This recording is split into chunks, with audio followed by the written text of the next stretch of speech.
All right, I guess. Here we are. So, uh, welcome to. I was wrong. We're like on the 18th one now. Mm-hmm. Jesus Christ, that's a lot.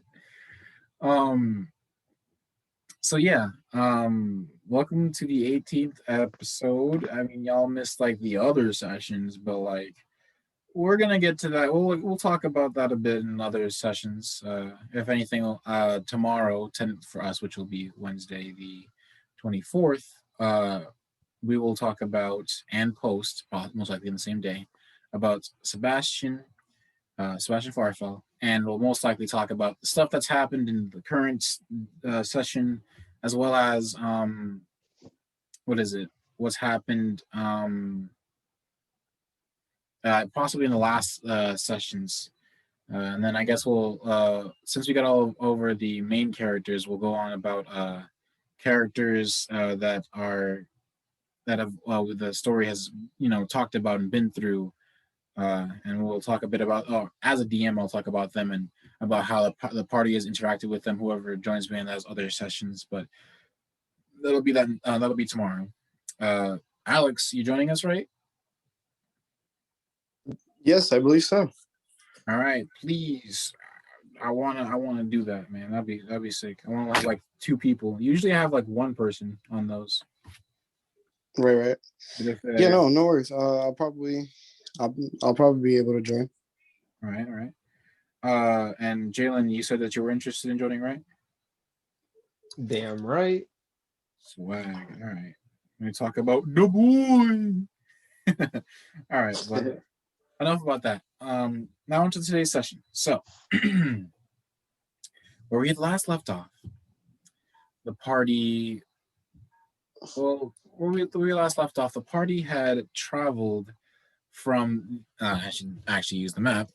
Had traveled from the center, to be more exact, around this area of the mountain, farthest west of in the land of the spirits, and moving around to the capital of the human clan, or what will soon be named something else. Obviously, seems like that is a more traditional name that you have learned as you then with the works that you had done of fighting a young red dragon and finding a strange portal. You went into the town. You went into this town, which seems to be more dedicated to the not town, more like a small city, which is then more dedicated to what seems to be the clans of this land. And so you all went off and met with the head of this clan, conversated and got a lead that might solve the answers that you're looking for. And so the party then, from this point, went off that lead, went it off and found a woman that seems to be from was a part of some trading clan that works under this human clan, but works under one of these families of this clan, and they travel from here and to other areas such as those parts are possibly Brivik, Sparta, and Sivland, and possibly the minor islands nearby Sivland and Banrock Burn, which concerns the head of the clan, because if foreigners caught some levelance of wind on the magical purposes here, it may cause problems, especially for what you do learn as the current leader of the spirits, or the one that has dominion over the spirits, which is the great one that you all seek. You all seek to have court with and conversate on your actions, and now you kind of see where it's all coming together. So you met with this woman and her place, in her clan, and her centermost clan building, and head upstairs talked with her, but it seems that your response and that's the act of a being almost godlike known as the outsider. He branded her, giving her power, but but at the cost. For this branding, she ended up saving her friends at the cost of her sister, which obviously devastated her.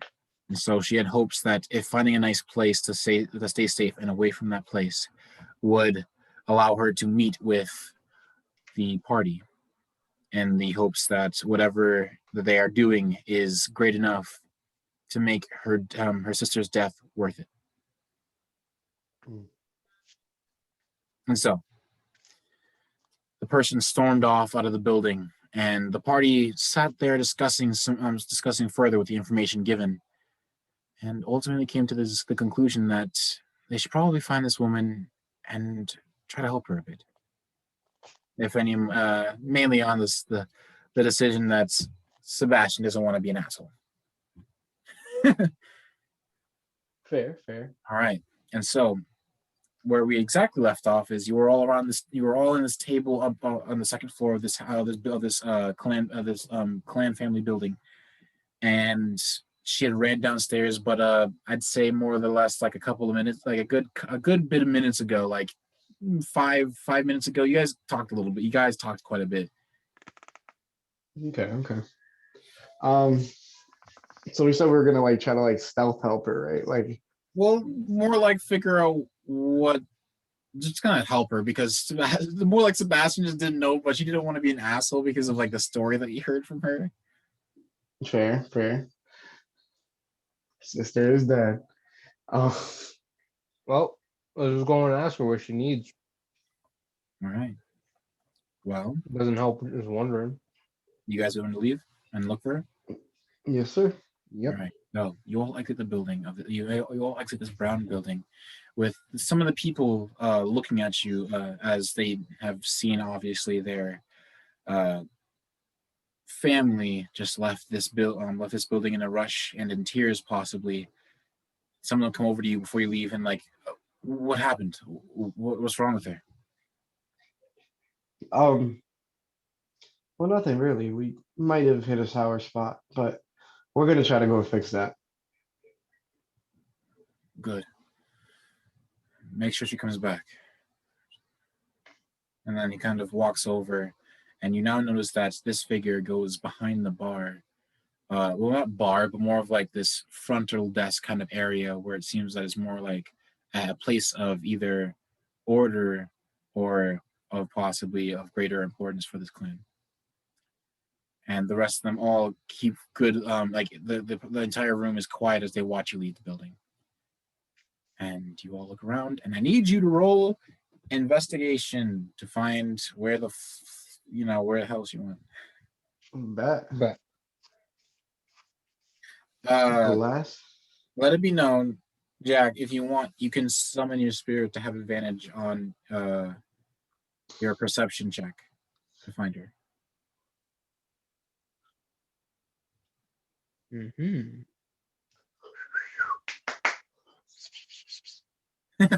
Ooh, I can see. Whoa, vision! You can see. Nice. Investigation is a +3. Ooh, 21. Unnatural. Sheesh, 21 on natural, huh, gamer? I What about see you? you. What about you, Jack? 24 unnatural. Yeah, that sounds about right. Oh yeah, and then that's like, and you also have expertise because of that, right? I'm pretty sure. Mm-hmm. So, +8, boyo. so, Sebastian, not Sebastian. I didn't roll for Sebastian. Actually, I should probably see if he would look the right direction as well.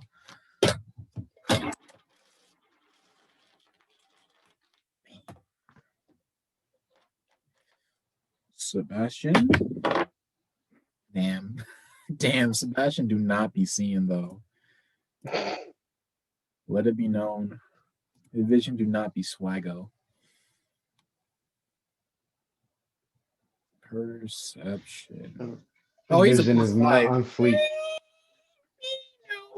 He doesn't see her. But you all, almost clear as day, Jack, you moreover following the scent alongside your spirits as a kind of perch on your shoulder and this cute little small, like almost like a cat around your neck kind of thing. Sniffs in a direction and looks, and you get the same gist as you look, and you see this woman who it looks like she was running before she's crying and walking at the same time towards one of the exit of this town. I yell, wait, please stop running and stop crying. So you see the same thing, except you're not guided by your spirit for this because you don't got one yet.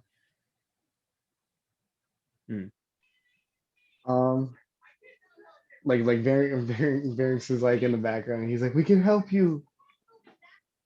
All right. I need you to both roll persuasion checks. Yay. Yeah. I'm shit at that. My time to Oh, shine. shit, I gotta get 21. my character sheet. 21. Sebastian, let's see what you got. The man's trying. Started. He tried. Oh no, he's not trying. He's got man. Sebastian's bad with talking to people. You almost hear his voice crack because he's like, ah. Oh, the robe. Fuck. Let me see, just a +1. Let's see what I can do with that. Your voice breaks through the crowd of people, and she looks back, hearing your words, but she continues to go forward, almost like in more of a rush. It's upset. Yeah, okay. So I guess we just continue following her, but like this time briskly, like speeding up. Yeah. Now I'm running. Not like running, because like she was running a ways away already. She kind of looks like she's possibly tired already. Trying to fix it. All right. But We don't want to scare her either. catch up to her. As just as she's like about to leave the kind of limits of the town, like almost about to pass by some guards. You want to catch up to her. So, what do you do? What do you say? Hey! Hey, a man has fallen in Lego City. Does that get her attention at all? And it's not that she's just like you caught her like at this point you've caught up to her, and she's not that she stopped moving, but you saying hey, she turns back again, noticing that you are obviously very much closer, but almost trying to ignore you. Hey, we want to help you, man.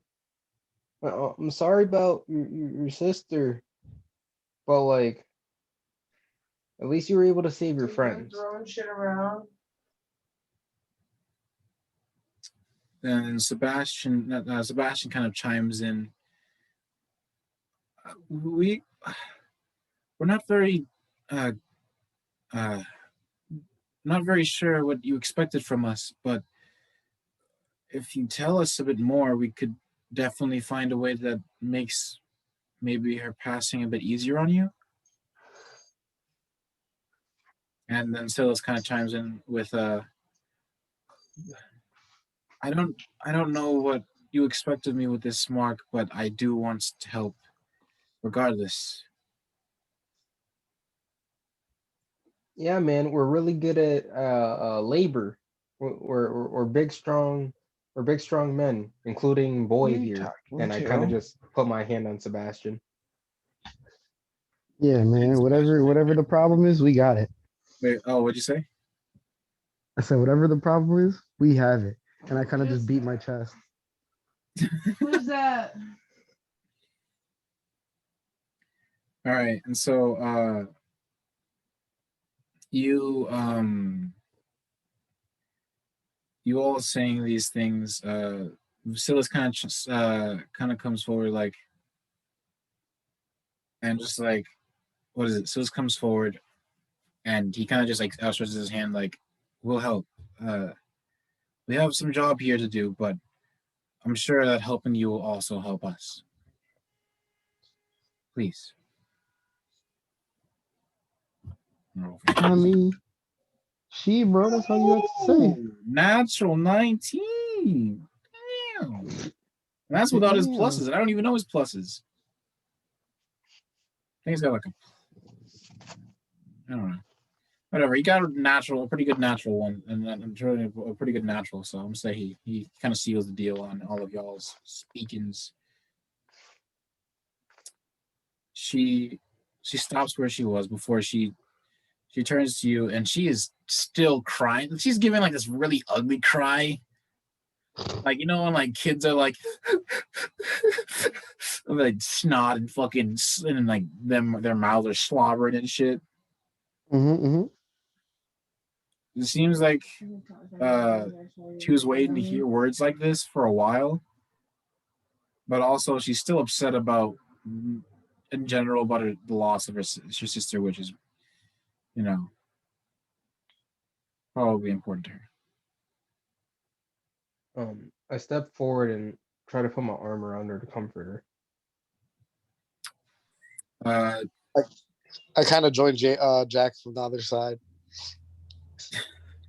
like group hug, like motion. Yeah, no, I think Sebastian and Sebastian and Silas are gonna go join in this group hug. Hell yeah! And healing. Eventually, with your weird five-way hug, she stops crying, and then like you can hear her like cleaning her face and so forth, and says,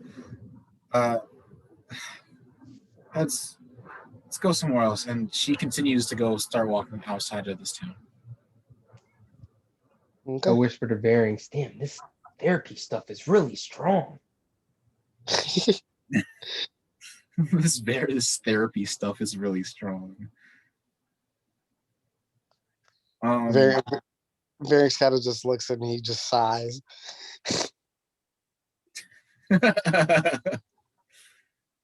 All right, so you all exit and kind of come towards a kind of clearing amongst the trees nearby.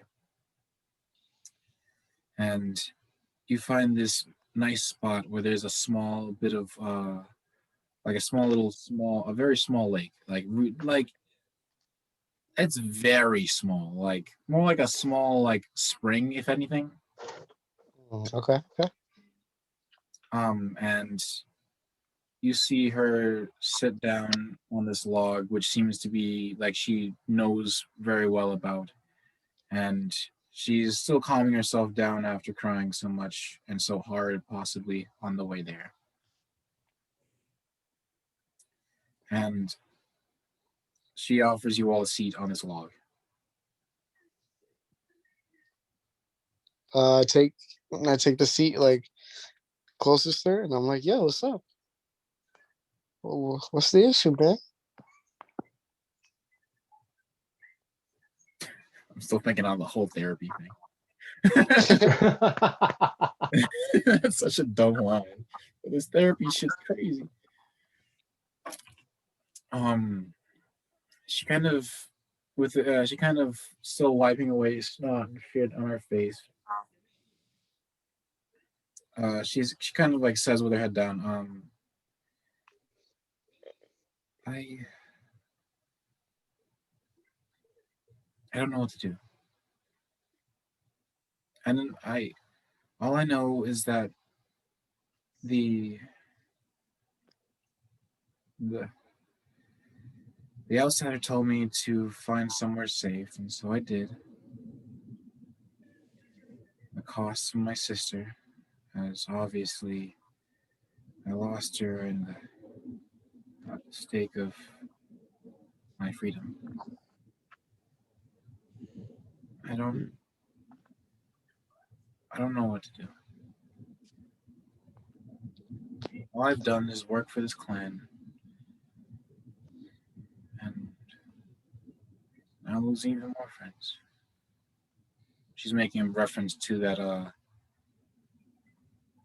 that clan burning thing, when all those clan buildings burned.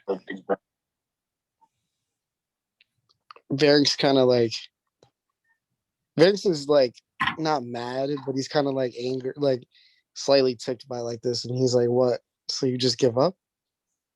I don't think that's the way to go either. Your sister was already lost, and yet you still choose to give up. That doesn't make sense to me. She kind of like looks at you, and she says, "It's not that I gave up. It's that if I waited here, I thought that someone else would come along and give me a better purpose."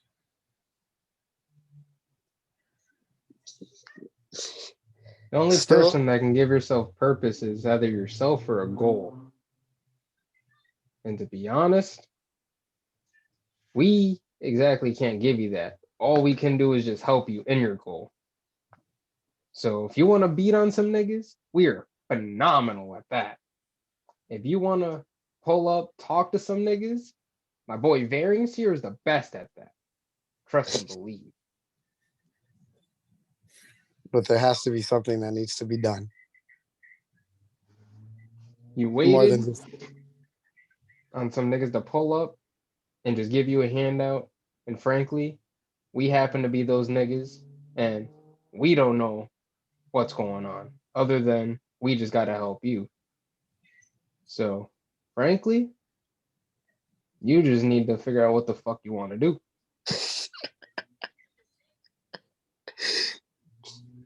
Barry's kind of just like crosses his arms and just nods.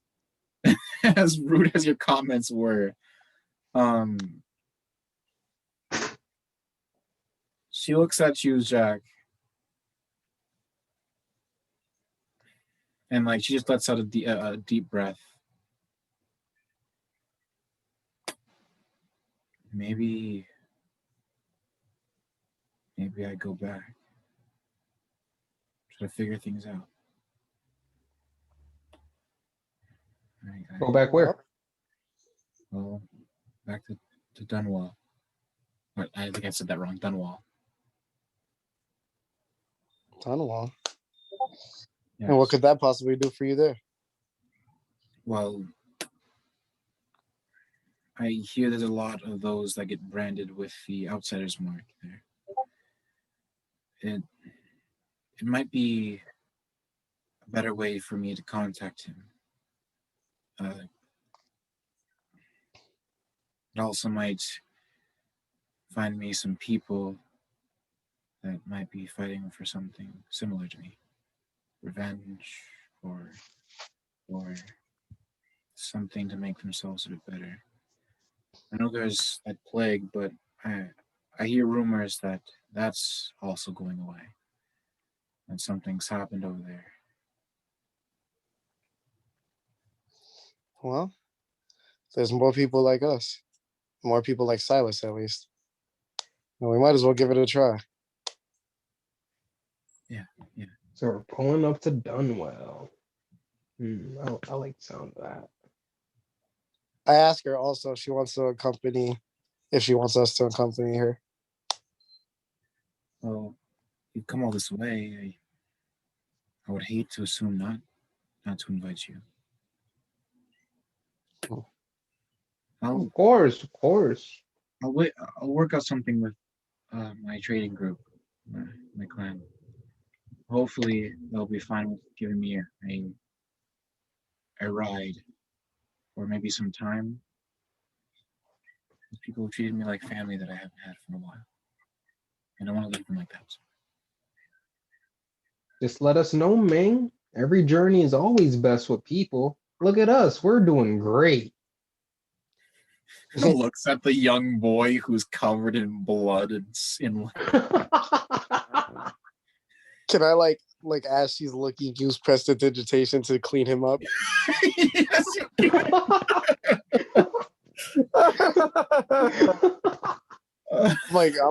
I'm like, wait, don't look at Sebastian. Don't look at Sebastian. And with a snap of your fingers, almost like a smooth wind bristles up his clothing, and you almost see the flakes of blood of the blood that has crestled onto his very fine-looking clothing whisk away alongside dust, and a very, very clean Sebastian is before you all. And she looks at you guys and just like, all right,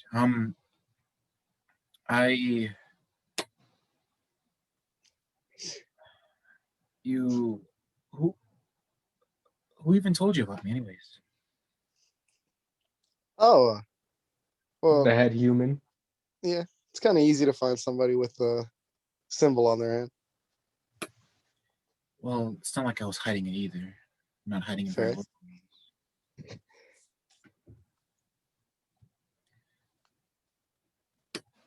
Well, I'll give you a moment. Like, I think I got a message from. All right, well, that solves that. That was fast. No more. That was easy. Rip. At least he told me. At least he told me this time. That's all that matters. I genuinely don't. I know he wants to join. I know his excitement for these, but I'm not mad at him or anything. I'm glad that he told me, because I get mad when I don't know why somebody's not doing it. I'm assuming he's got some schoolwork. Fair. All right, back into the session. Sorry. She kind of she thinks and she says, well, this isn't going to be an instant thing, so I don't know if there's anyone else that might fit my description. And she looks over her at her symbol, and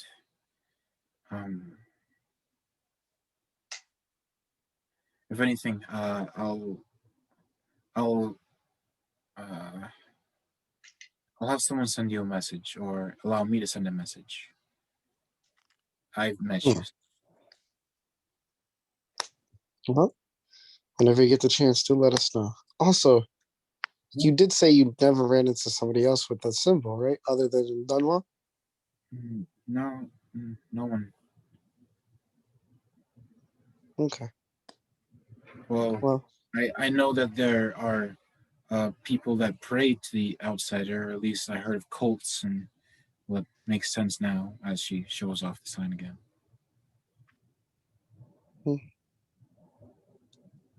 Yeah, fair. Power hungry gods do be going around everywhere. Wait, did you say power hungry gods? Yes. She kind of like looks at you for a second in confusion, like, well, he didn't seem very power hungry. He just seemed more, well, curious, like a kid messing with, I don't know, giving other kids candy and watching them fight, maybe.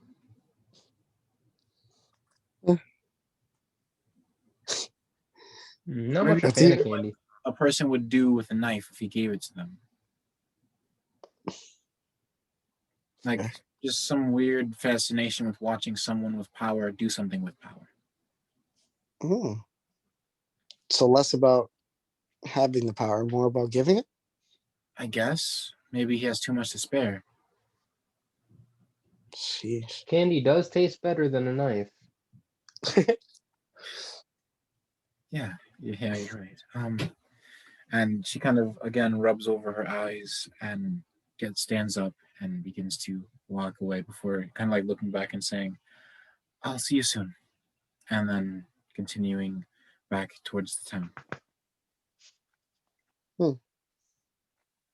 But okay, so kind of turn to Silas. What's your take on this? I'm not sure.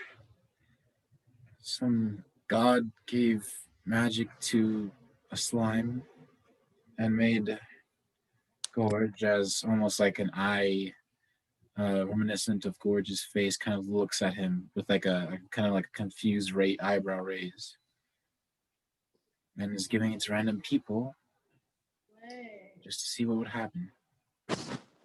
It's off-putting to say the least. I don't know what to think of this, clearly. And it's not like I've been branded personally. I do have access to the power. Fair. What is Gorgeous take on this? From that spot where he had given Silas a eyebrow raise, a pseudopod of a head expands forward and kind of almost serpentinely looks towards you and says, "It doesn't matter as long as I'm full." As he kind of pulls back and stays kind of hovering aside Silas.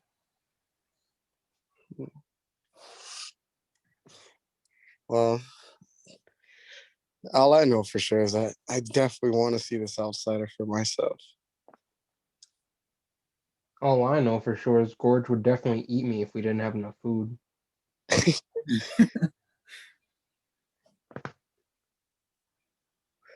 And so, what do you want to do now? Is there anyone of like shop importance in the town? Well, you were also asked to check out any of the other trading clans, which there was 3 more of. He didn't give a specific on them because he didn't. He probably knows, but he didn't say. Right. He said he'd give us information in a bit after we talked to Sign Lady.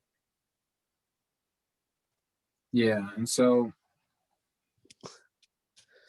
yeah. Alrighty. What are our other 3 choices? Well, there are 2 other clans because you've just checked on. We didn't check the clan fully about where they go, but at least you have some idea from this woman. I forgot her name already. Shit. Damn it. We'll look it up later. Bet. But it seems that from her, they are a clan that does trade with the areas relating to Dunwall and hold up, let me pull up the map for me. The map. Is it Bedrock Burn? Yeah, Benrock Burn, Civland, and Bro Sparta, and these 2 other continents. Oh, bet. Cool. Yeah. Should we try the Hunter's Dream? See if anybody there has that symbol too, besides like looking at the trading niggas or like after. Yeah, that would be a good option. And this isn't me. This isn't the DM speaking. That's Sebastian joining and like agreeing. Bet. All right. So, I must say that y'all in like at this outside of this place, there is a small puddle which now bubbles ethereally by you. Small puddle that bubbles ethereally? Yep. And then obviously, I'm just saying the lantern appears. Oh, okay. I was sorry. Sorry, I was like, I knew there was a lantern at the clan place. I just didn't know if there was. Yeah, you guys haven't found like a nice place to sit, except for now, technically, I guess. Fair, okay. Jack almost stepped on some little ones. He was dead about to jump in that puddle.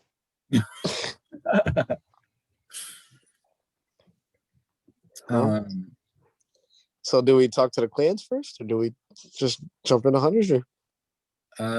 It's up to you guys. Jack?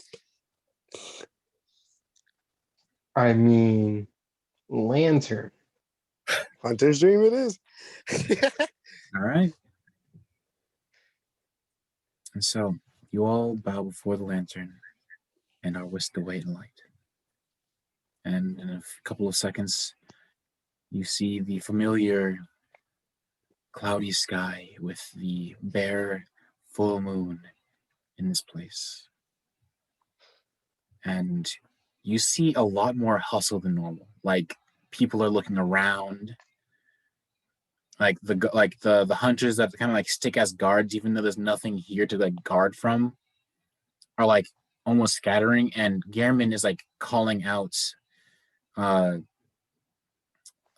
me. Let me just pause share. Check out a name right quick. Yeah. He continues to call out Amelia before he spots you all. Hey, Gary. What's been going around here, homie? And a panicked Gascoigne is looking, is trying to look around. Is like, and as he looks and sees you, he rushingly rolls himself before stopping himself with his hands as the doll kind of after with her hands like over one hand over the other, looking around and sees Gehrman kind of comes over, and she says, almost in unison between the both of them, "Have you seen Amelia?" That Nah, everything good? the no, we don't know where she was. Well, at least we know she was here for a bit before she went off somewhere. We don't know. Who's the last person to see her? Gehrman kind of is like, well, I think I might have been the last one, but I don't know where she is, and I can't particularly leave here. Well, where could she have possibly gone? Yeah. Wait, what? Where could she have possibly gone? Well, the only places she's been, I assume, if she went to the Lantern, or unless something or someone took her. Was she accompanied by anyone last time you checked? She was by that, like, and she kind of like looks over like just behind you where there's this large shrubbery of plant, like a very fine square shaped wall of plants, which is meant for decoration, where she was almost talking to someone, which he assumed to be at least a hunter or one of the other hunters that are here. And so he looked away, and as he called in, like after a couple of minutes after he called up for the the hunters to come again for their next round of training, she was gone, and he intended for her specifically to also have some training. Specifically, one of her first actual roundabout of combat of weapon fighting. You guys want to go check out the spot where she was at? Yeah, sounds like a good idea, or at least a good first step. All right. And so you all look here. Jack, if you want, you can roll perception or investigation. Everyone else can do perception and or investigation, whichever you're better at. And Sebastian's gonna use fucking perception because he's a +5. Yeah. Okay, variance is not 20. blind. Variance isn't blind today. Natural 20? Unnatural 20. Sebastian with the Let's eyes. go. 17. 17. All right. What about you, Jalen? 26. Oh my god. All right. So, Sebastian, basically all of the entire party, except for Silas, didn't roll for him. I'll roll for him. Baseball. Yeah, the whole party sees fucking natural 19 again. My. In the spot, there is almost a scorching on the side of this thing. It's not like as if something was burned away, like with fire or something, or else that shrubbery aside you would probably have been burned to cinders. but almost like scorching into the stone, as if like possibly some sort of magic was used. And what you can see there is some sort of what seems to have been a ribbon of some kind, which I guess I didn't really give a good description of her after you guys. Well, no, she kind of looked the same, but no. She would have looked much finer. The last thing you would have seen of Amelia, sorry, is that she has several ribbons kind of tied around her arm, like aesthetically. And she has this very light, this light puffy kind of dress, which is quite short, not like it's like up to her knees, which allows for movement while also looking very nice. And well, you can assume that something happened and she's not here. But Jack, from your perception check, you almost smell the scent of some sort of wet something. I almost like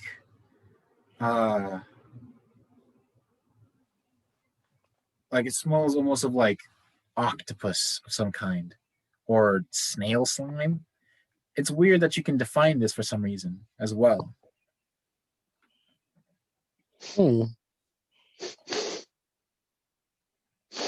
And because, again, of your perception check, you also find that there are a bit of ways is something knocked to the ground. And it looks like a crumpled piece of paper.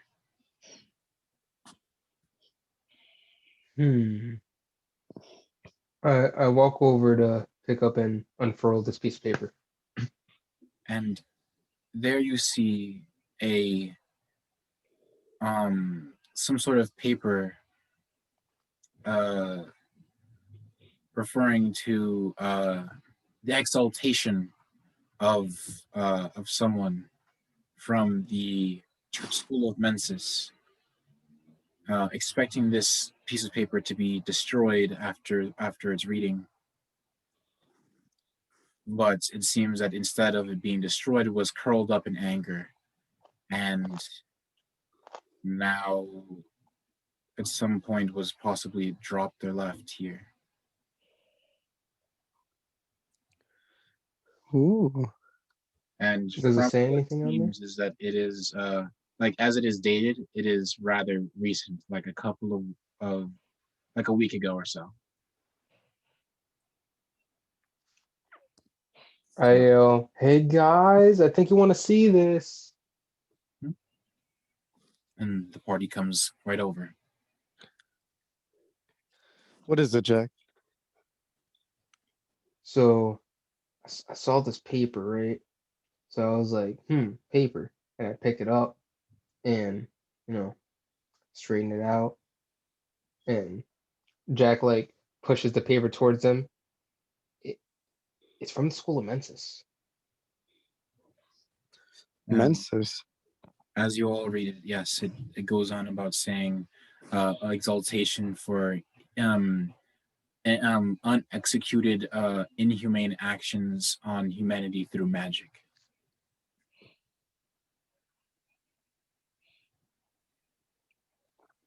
Inhumanity through magic? Wait, and it says execution? No, what is it? It's basically saying that whoever was was kicked out of the Mensis was kicked out for, one, not having authorization to do this, and two, experimenting on humans with magic. Wait a minute. Guys, do you think this could have been related to Amelia? Her being a part of the School of Mensis? She was a necromancer. And it was a very natural fine one too, as she could unintentionally, with a small bit of help from some sort of device at the time, which you were there for. Well, not in the session, but you did help her, and actually you were here for when you were saving her and bringing her back to the hunter's dream. Yeah, you decided to carry her. Yeah. Shit, Bearing's kind of just like puts his fucking hand on his head and he's like, damn it.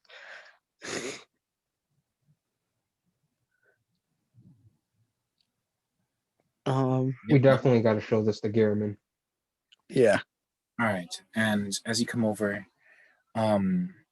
just so you know, there is a name given to it, directed to it, to a Peter L. Dolgovich. Peter L. Doke.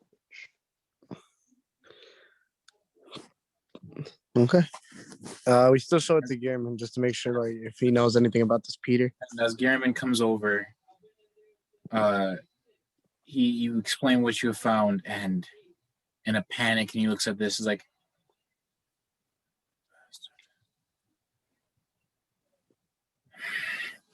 and you see him roll over, and he comes over to Wendell, to Pippin, and to Pippin, who seemingly all are like, as you can now see, are like also looking, but they all look fucked up. Like you can see them with wrappings, except for Wendell, who has more of like who doesn't really have armor at the moment, but you can see that he has like wrappings on this ethereal body around these skeletal form, which is almost oozing off this glowing energy. And he rolls over to Wendell. He says, I don't know if you know him, but do you know where he's been or what he's been doing? And as you all also obviously follow and to hear this better, Wendell's like, he was exalted? I mean, yeah, I would know. What's going on? Well, I mean, I know that this Amelia girl was lost, but I didn't know she was kidnapped. apparently, seemed like there was more to her than we thought. Seems as though School of Mensis may have a play in all of this. Well, the School of Mensis doesn't like to play with those that don't listen to them. I know out of personal belief. I'm not allowed in any important devices in there due to my inability to acknowledge their inability to understand my higher thought. Asswipes.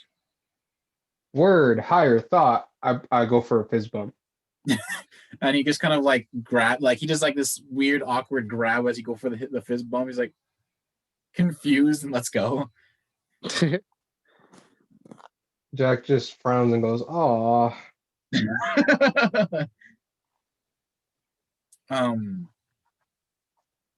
He kind of is like, well, I do know where I do know that he was upset about something, and then, well, at least for a couple of days, something about those bastards stopping his research, and I just thought that again he was being scolded for doing his whatever work that he kept hidden from me. But I know somewhere in Western Yarnum that he did some work and he bought some old abandoned place and was sprucing it up, he said, so they can experiment there. Western Yarnum. Well, sounds like we got our next lead, huh, boys? All right. Do you guys want to go ahead there with Wendell leading the charge?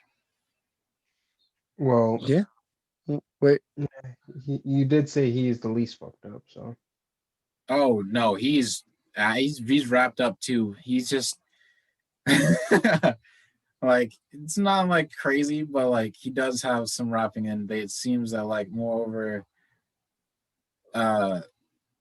like wrappings from when they were fucked up. And moreover, he's fucked up. The rest of them are kind of like handling themselves.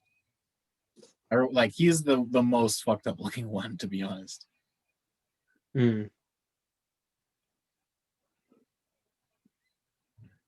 Cool. Give me a moment. I'm getting a call. No worries. I mean, Hunter's dream. Hunter's dream. That's where we left off.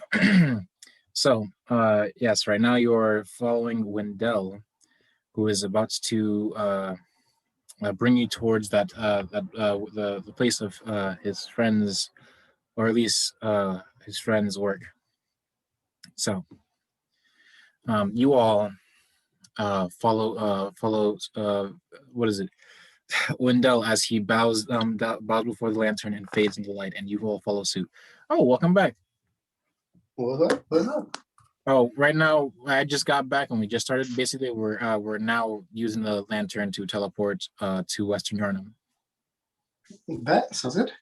So, as you all raise your heads and open your eyes, before what you are in front of is this abandoned building, which looks like it has not been touched up as Wendell's friend said he was going to do. And in fact, you can hear, like, as you guys look around, the building is a bit away from the rest of the buildings. In fact, it's kind of towards the center. It's kind of in the center, and as you all like take a look around and see how far away, that they're a good reasonable 30 feet away before you actually can see any other buildings. And just as you all turn back, you hear a scream, and you can assume who that is. Oh no! Uh-huh. And It's Amelia. Run towards the source of the screen. all right, Wendell almost takes action just as fast as Varynx in this motion, as you all sprint and bash open the door, or at least break what semblance of the door is there, as it almost falls apart very easily against the force and falls off the hinge as it's thrown against the wall next that is attached to, and falls off. As you all look around a bit, as you can kind of see these stairs which kind of curl downward, which look like they're reasonably newer material comparative to the rest. And so you all dash down these stairs, and before you see a terrible sight. You see this strange fellow pulling down on what seems to be a crank. This man with a kind of blackish gray cloak. And you see him slamming down this thing. Is like you can hear him yelling something, but his screams are overtaking whatever he's saying. Before you can almost see like there's this device that's being like moved downward with a blood gem at the tip of it, which is also almost falling to pieces in the same motion as it's coming down further and further. It's falling apart and scattering and almost disappearing into energy before the energy is hitting into Amelia. What do you all do? Roll me initiative, please. Well, this is more like not like a combat initiative, more of like a who's to act first. Who's to act first? Okay. Give me a moment though. I'm getting a call.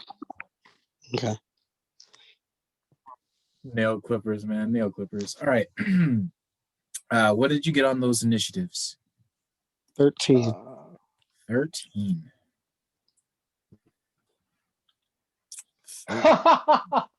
Did you get a natural 20? 13. Oh, you got a 13 as Wow. well. So 2 13s? So it looks. Yep. 13.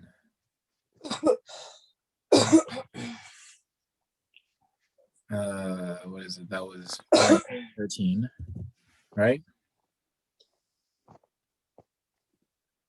What's up? I was asking if you got a 13 as well. Oh, yeah. All right, so let me roll 2 d20s, see about these boys. Damn. Silas with a 5 plus 4 is 9. With a 9, which is half as much as before, because he had 18 on his roll before. And Sebastian with a 16, which is the highest. All right. And then I need to add. What did I say this guy's name was again?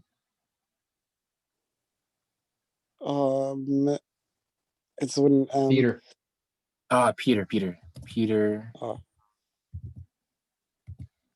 It was like Peter L. something Markovich. Yeah, I know it's something with Vich. Volkovich, I believe. Sounds right. Yeah.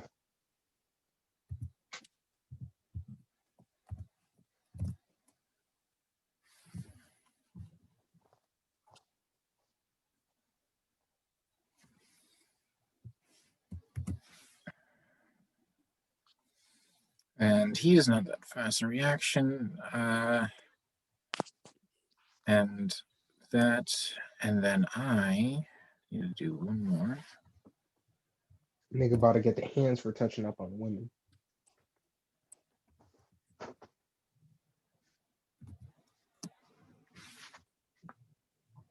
Finna give this nigga a treat.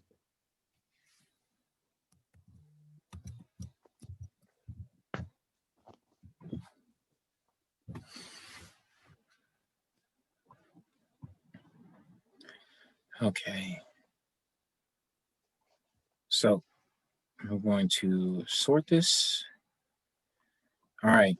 And so Sebastian is going to rush over, which is, it's not very far, just 20 feet. He comes over and he grabs this guy off of this lever. It's like almost like lifts him up in the air with unreasonable vile blood strength. He's like, what the hell are you doing? And then he kind of just like begins to like grapple this guy, and I'm going to roll an opposed strength check. So he's grappling Peter? Oh yeah, he's grappled. Yep, he just Sebastian just pulls this guy down to the floor, and yeah, that's all he can do because he uses action for that. And next is an event. Dun, dun, dun, dun, dun. And so you see that Sebastian had forgotten to move the lever, which is still doing as it was doing before. And just as Sebastian slams down this guy's face into the ground as he looks over, that crystal that has been that is fractalining shatters, and all at once just kind of turns that energy and shoots down into Amelia. And another even louder scream is bursted forth as Sebastian needs to roll. This other guy needs to roll, as they're within range of this. Is it just Peter or is there more? It's just Peter and Sebastian. Okay. Oh, so Peter fails. Oh shit. All right. How much Constitution does Sebastian have?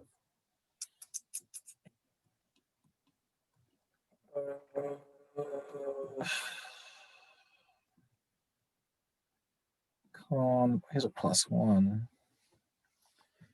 But that is not enough. Inspiration. True. Yes, sir. Yo.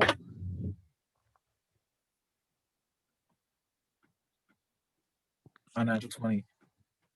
Let's go. Go. So you see Sebastian, you see him like the energy crackle off of her before he almost lifts this guy as a preservation act and lifts him on his back, as this guy almost not the ring, what is it, what would be a good example, almost like being possessed, his body just crests upward and bends unrealistically before a loud scream comes from him, almost matching Amelia, as a splattering and then another explosion bursts forth as a guy explodes, and as the device with that was releasing this energy towards Amelia also explodes. Oh shit.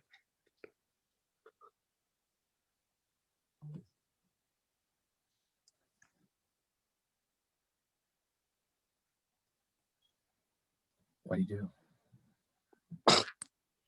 Well, the niggas exploded, so combat end. Yep. Okay. Um, Do we like have to like um, duck out of the way for the explosion, or just No. it's just a small one? There's a smoke, and you can hear raspy breathing, like that's all. And just smoke, raspy breathing, and bare minimum a few electrical discharges from the devices around her that have been destroyed. Varynx, go check on Amelia. I'm finna check on this nigga Sebastian and give him some big healing. Will do. Silas, support Varynx with Amelia. All right. And Sebastian's like, yeah. So, Alex, you will have advantage on checking over Sebastian, as I need to calculate how much damage he took. Sounds good. Oh, no, okay. I'm checking on Sebastian. I told him to check on Oh, Amelia. are you checking out Sebastian? Oh, well then. Yeah. I need to calculate how much damage he took. He succeeded.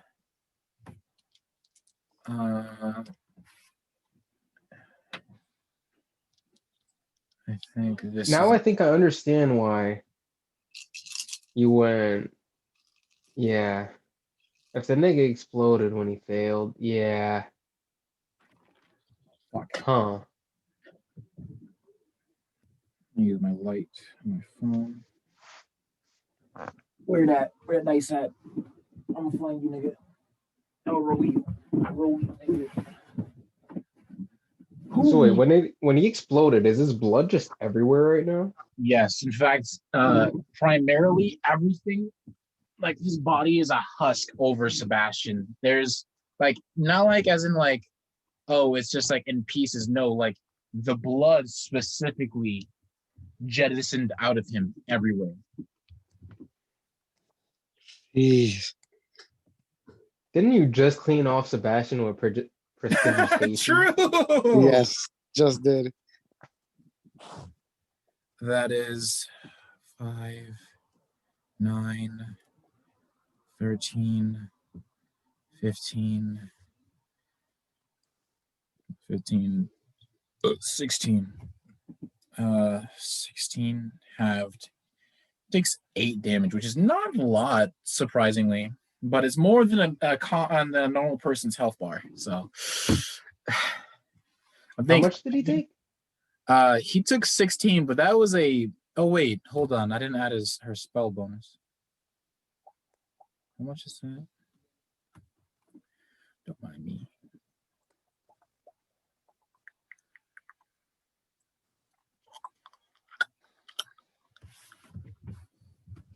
So plus 11. 16 plus 11. 27. 27. And he took half, and the other guy took full. And normal people only have 10 HP or less, I believe, as like normal people.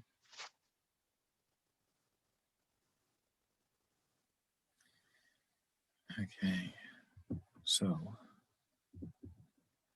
Half of 27 rounded 27, down right? would be like 27, you 13. said? Yeah. And halves would be 13 and a half. 13 and a half, so rounded down. Sebastian takes 13. The boy. 13 damage.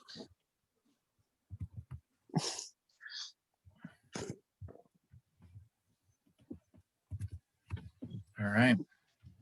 And the other guy is murked. Hard. That man Peter. Peter is sauced. He is turned into like Bro, his blood is. equivalent of like if someone perfectly vacuumed everything out of a fucking a tube of toothpaste, but in human form. This guy got sauced. So, wait, who was helping Amelia? I was helping Amelia.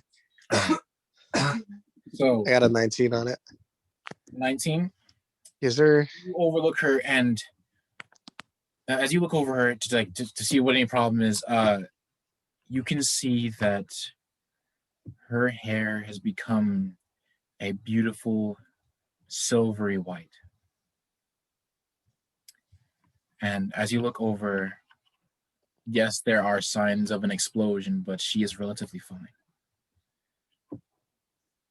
Like, does she have any damage to her? Because I can do what's that thing called? Cure wounds. Cure wounds. She's fine. It seems like it was more like the energy and just like the mental strain. Okay. That much pain.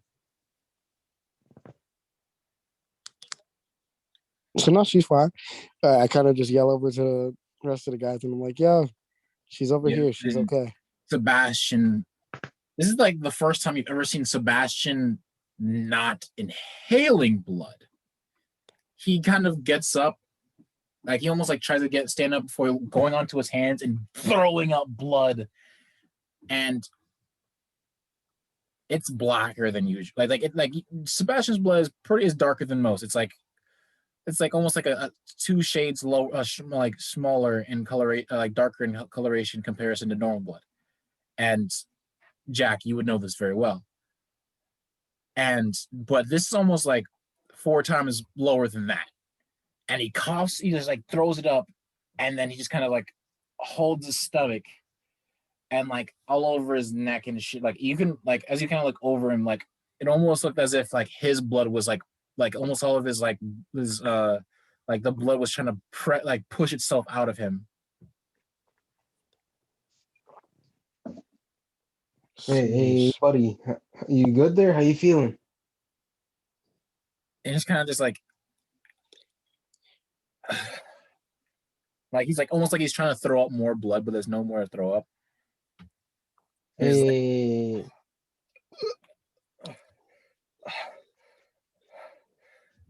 He just doesn't respond. He's just breathing.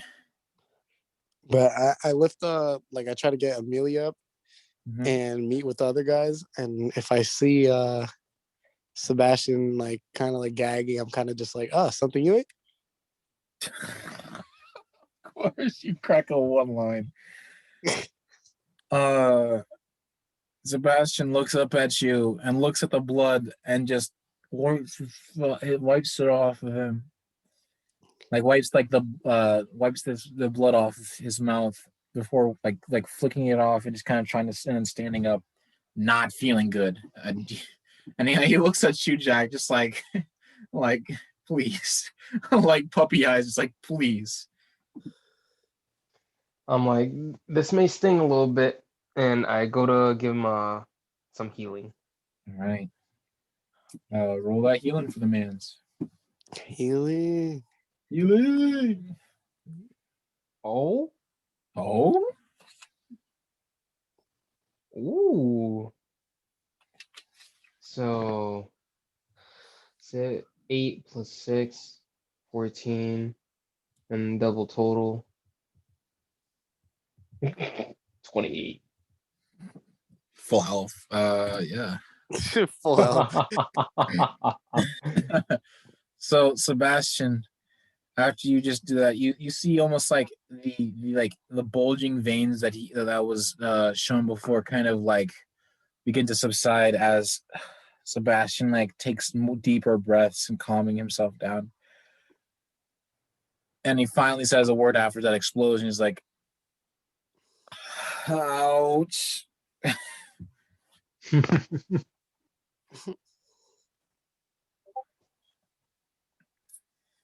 Yeah. And Wendell is there too. He's just like fucking strong, like just fucking caught all in all this. He's like, holy shit. Yo, Wendell, what the fuck? And like, so Wendell just gives you this face like,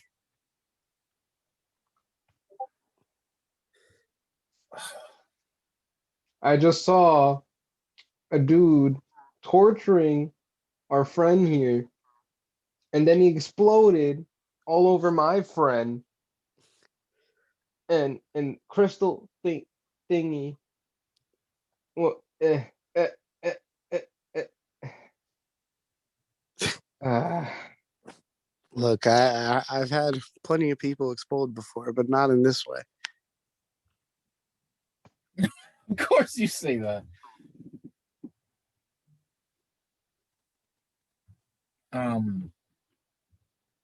He's like, I didn't know he did this, let alone he would do it to a little girl. Right.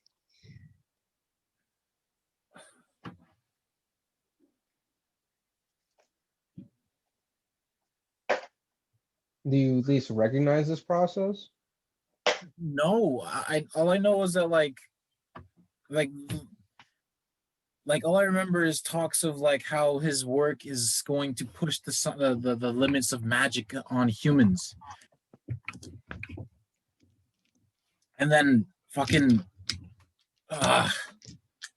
he just like continues to look at this horrible view on. It's like he said that like, what is it, when he was sanctioned, which wasn't much because he'd always get complained about what it took to actually go through and do with this. They allowed this to happen, mind you, but he said that he's going to do most of his work by himself and at home, which I don't know what that means now, as he seems to look over this entire mess. Fucking shit. What is it? Barry's kind of has a joke. He's like, if you're worried about the blood, I could just make some of that go away, and I only do like a small corner of blood. Like use prestidigitation to clean like a small like pat, and I was like, this might take a while. He just keeps like looking, just like he just starts walking upstairs, just like he just keeps talking to himself like fucking, like he's like almost like just complaining, and like not complaining, but like what the fucks and why the hell and that kind of just like what the hell is going on kind of thing.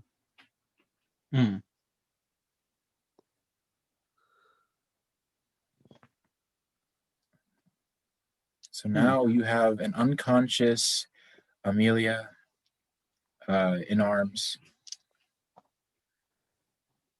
And so, okay. So I guess we go back Silas to like, think of all this? Silas has been speechless purely because of like all of that, but not Gorge. Gorge like almost comments on the light show.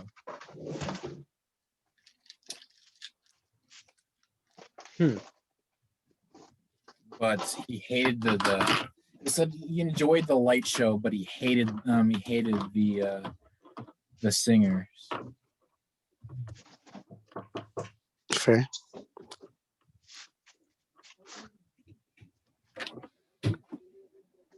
All right. Well, We're going to head back to the dream. Yes, sir. yeah, let's leave it for this dude's janitor.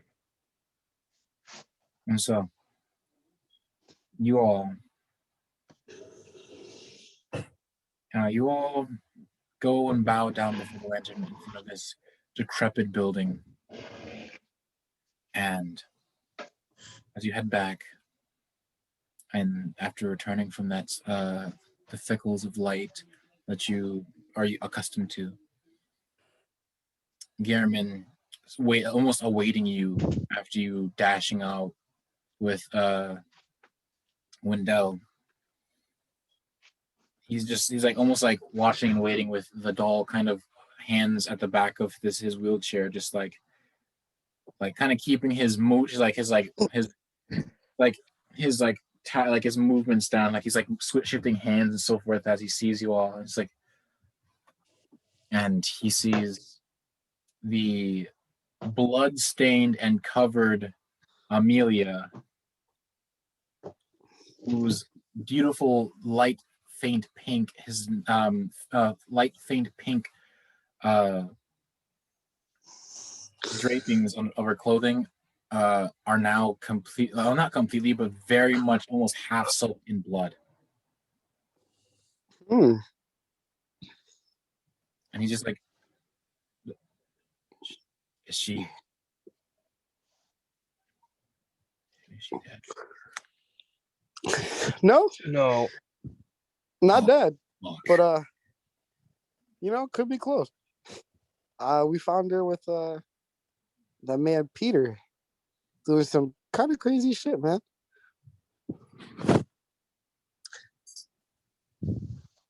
I guess we got to be more careful now. Nowadays, at least. So and he kind of calls over to some of the several hunters that like kind of bring out a cot, set it up for you, for her as they set her down. And the now very, you should also notice that her skin is not as flush as it was before. It is much more paler. Is that because of the blood or because of something different? Because of possibly roll a medicine check. Let me just make sure about medicine, because I don't medicine. I forgot what it's called. Yeah, it's medicine. Yeah, medicine, which is your wisdom, which is a +1. Bet. 16. Nice. Wow. All right. First, is that our first medicine check? Yeah, that is indeed your first medicine check. So, as you look over, it seems it might have been related to the process that had happened to her. Maybe some semblance of the magic applied to her has affected her, or possibly changed some semblance of her, some part of her magical structure. Something is definitely changed about her magic in general.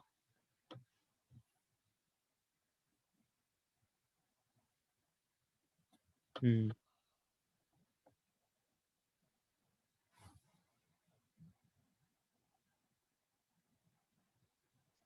gonna try to give her a regular healing vial and see how her body reacts to that. All right. And as you begin doing so, taking from the vial with the need with the syringe, and then bring it towards her, some color does come back to her, not as much as it was before. She is much more paler than, not as like from before the effect, but much more than before this event.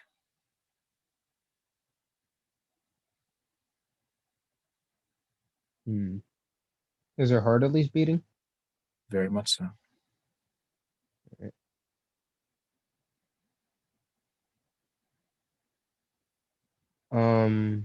Silas, do you think we should have Gorge look into her head, see how all this happened? I would hate to do that, well, after all that, but I mean, just wait till she wakes up. If Gorge is down, I could definitely, make it worth his hunger. Hey, Gorge no, almost like, because of your bribery, is like, as like coming almost not face to face, but like very close. It's like, what's the deal? Very accepting of the chance to get an easy meal.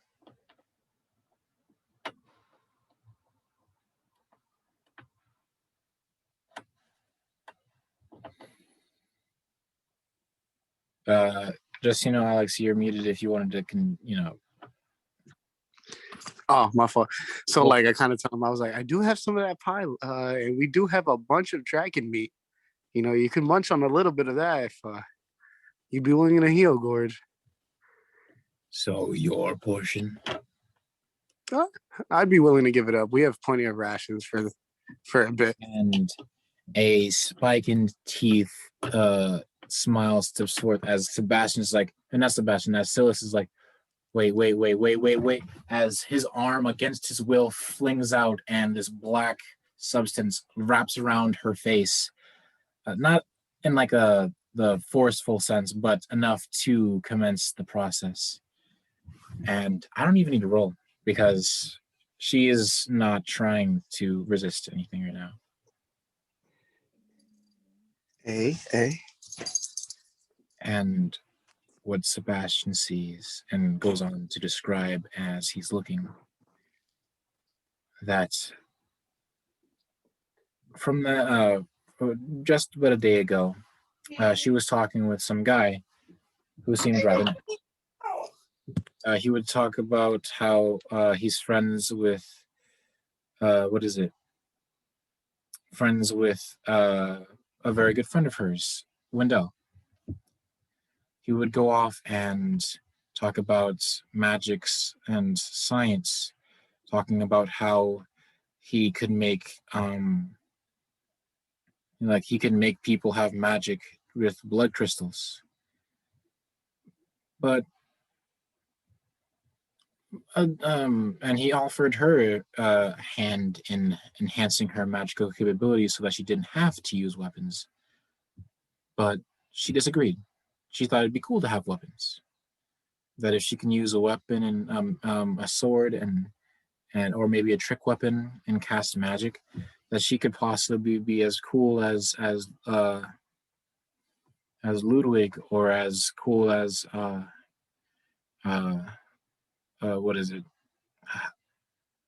Lucient, when he saw him against, or as cool as Jack's dad. Or as cool as Varys and Co. Of course, you comment that to your friend who is just outright repeating the conversation between a little girl and some weird scientist guy, and he was upset at the response from her, but before he did anything, he said it's fine, and he left.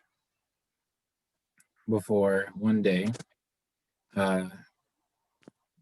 she was practicing for some more of her summonings with the charismatic response from Gehrman, allowing her to, with the respect from Gehrman and those who had been buried here, allowing to bring forth and summon undead hunters, or more or less skeleton versions of those hunters, as a sense of practice, but was not meant to bring them to combat for real combat, only for trivial actions such as gardening or training her control over the undead. And so, after one of her training sessions with her skeletons, she was going to be today, to be exact, she was going to have her first training session with a weapon.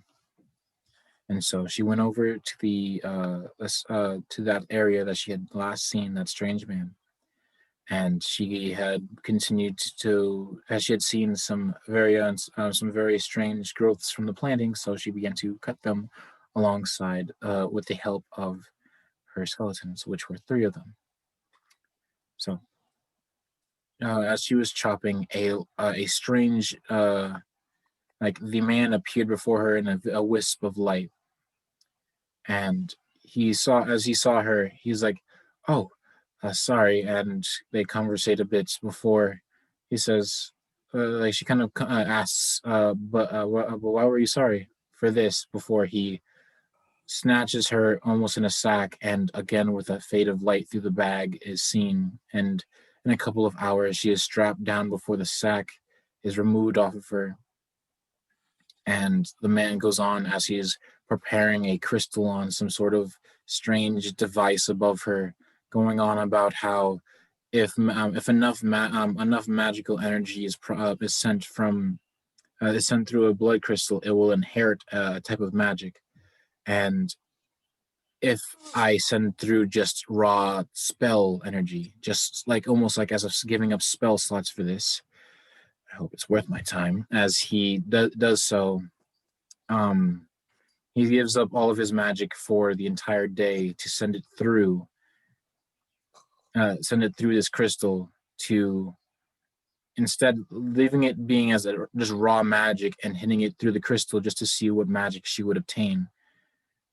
And he assumed at most that it would most likely be possibly some sort of blood magic before the pain struck forward. And that's when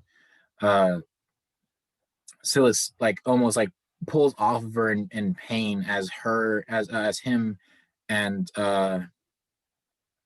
Gorge at the same time just kind of howl out in this, like, not exactly like her, but almost like a large high pitched screech comes from Gorge as he lets go, and then kind of growls at the girl before like retreating back onto the into the clothing that he is. So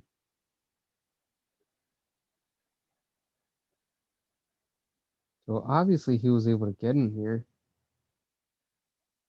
Gehrman, are all School of Mensis people able to access the dream? Well, usually only through the lantern, unless they're using some blessing of a great one, which they are known to use. And Wendell kind of like looks over, like, yeah, and he kind of shows off those beads that he had shown off when y'all were all in what is it, in thing. But he kind of goes on to say, like, well, I'm pretty well versed in the magics, but I haven't ever been able to teleport to here directly for myself. This is in a different plane. This either had to have been like another magic or something else.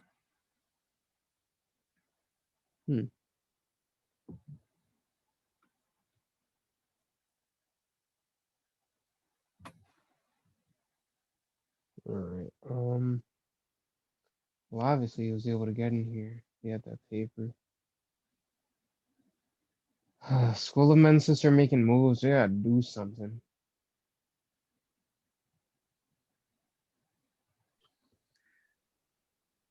What is it? Does the School of Mensis currently know where we are? You're not sure? You're not sure. Okay.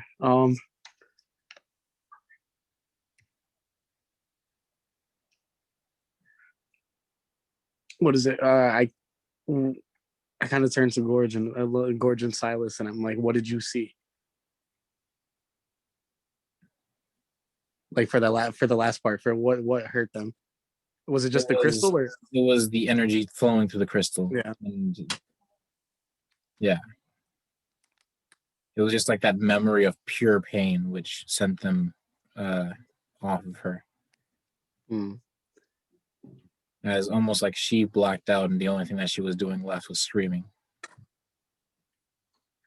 Fair. It's the first time I've heard Gorge scream. In a high pitched voice. Yeah. Was Gammon's there with us still? Yeah, he is looking over her.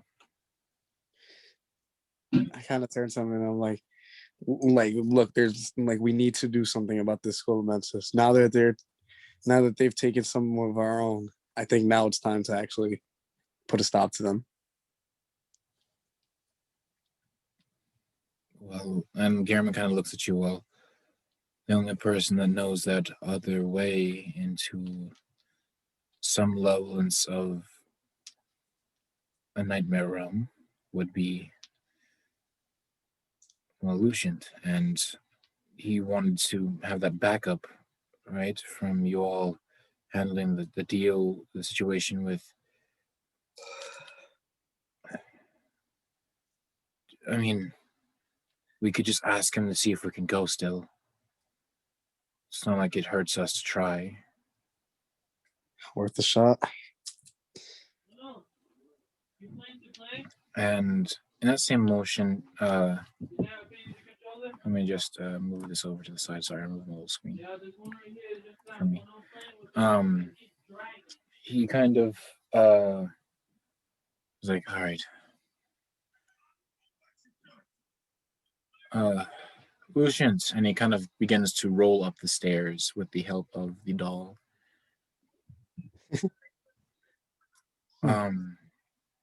And he's easily enough as he approached the top, the door is opened, and a tired-looking Lucian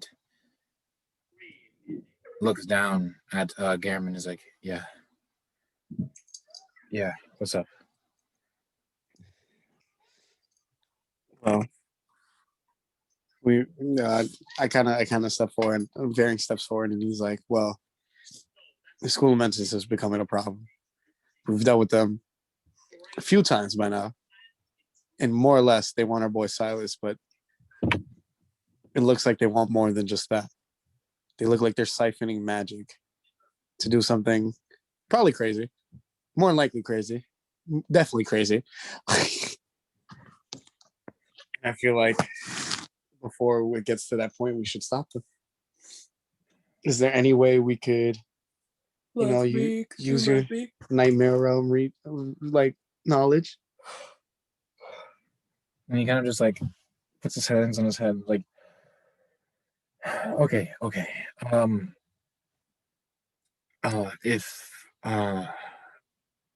If we're going to do this unannounced to, well, without that backup that I described, we are going to have to go. What is it? We're going to have to go to the. I'm going to have to go to the. Sorry, I'm trying to remember the name of the school. Bergenworth College. And we are going to have to kill a great one. Well, to be more exact, a familiar of a great one, which is stopping us from seeing an Omnigala. And then from there, we either get grabbed by it or we grab onto it as it goes to a nightmare realm, which is risky. And then I don't know how we're going to get out. I mean, I'm not sure if the lanterns work there, but that might be a way. And then we go to the nightmare. We kill the nightmare with holding this, whatever is binding the whatever to there, whatever is holding the nightmare together in the negative sense, that the purpose of the nightmare. Destroy that, then we will be able to go there and speak directly to a great one. To destroy the purpose of someone's personal hell?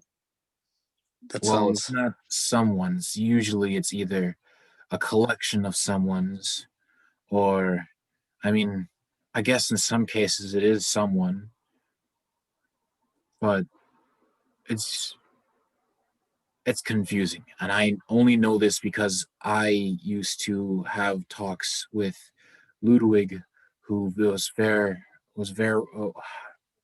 well versed in this conversation, along with Garamond, but Garamond hasn't seen anything like that in a while. And Garamond just kind of has been staring off at the moon at this point this entire time, that you now all catch now.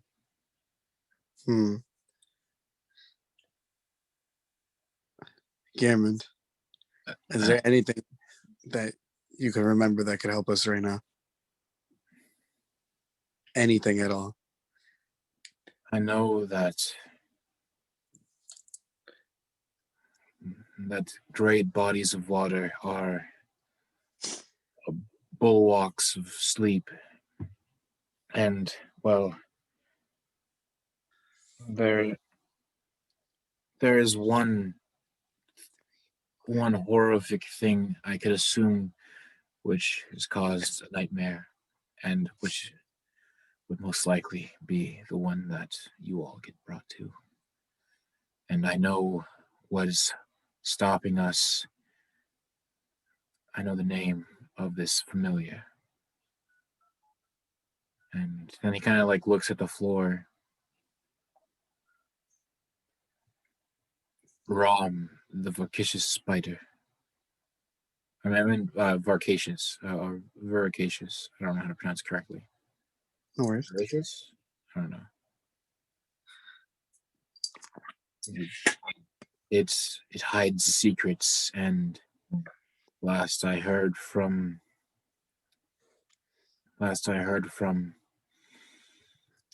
Lawrence.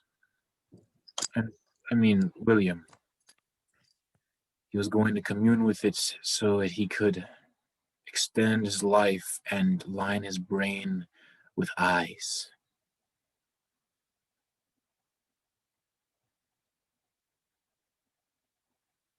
Well, where could we find this voracious one?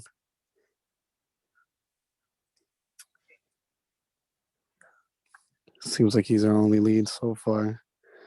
And I hate to seek him out and ask you, but seems like our only choice at the moment. When you see his hand is kind of like his hand is kind of like shakes a bit before he grasps the hand, like the side, the armrests of his wheelchair, and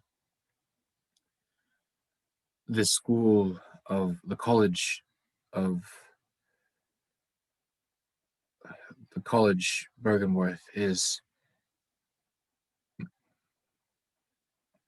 if you continue past from that doorway of Western Yarnum, if you go that direction long enough, you will go past a small graveyard for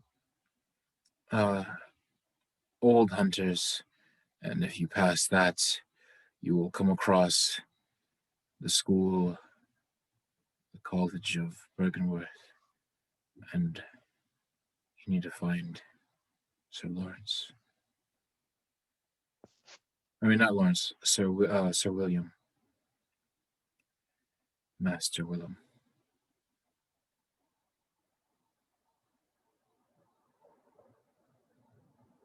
And then he kind of like looks at you all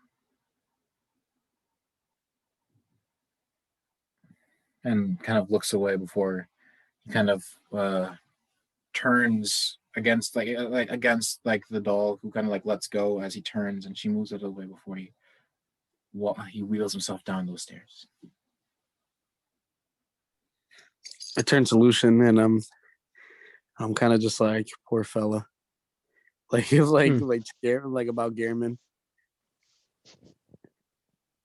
And then you guys kind of, as he says that, like Lucian like looks over as kind of Gehrman nestles himself in between some gravestones that line the edge of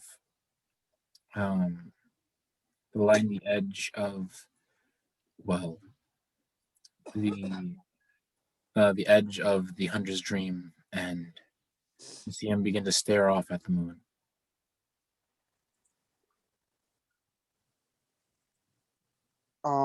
What is it? Varink's kind of like motions the guys like to stay, and I go out to Gehrman. Mm-hmm. All right. And as you come across, passing the small orchard of, well, moreover, like a large orchard of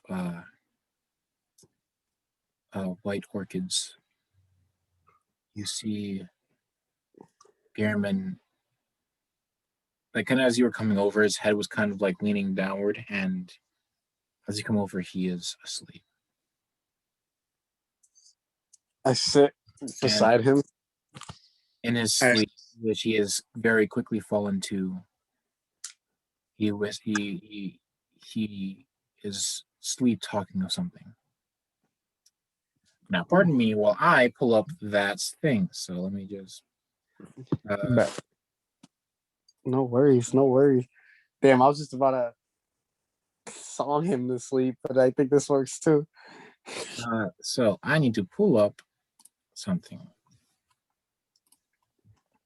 Damn, Jalen, you know what song came into my head right now? what? You know the Hades like song that Orpheus and Eurydice sing? Damn. That's what I was thinking of. Bro, that song's a slap.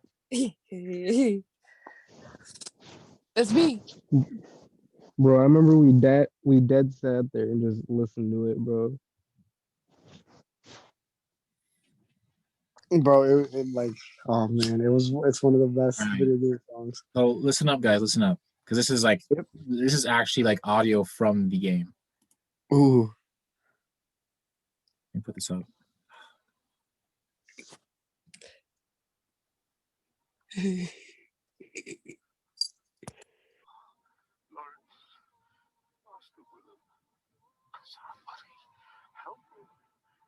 Unshackle me, please.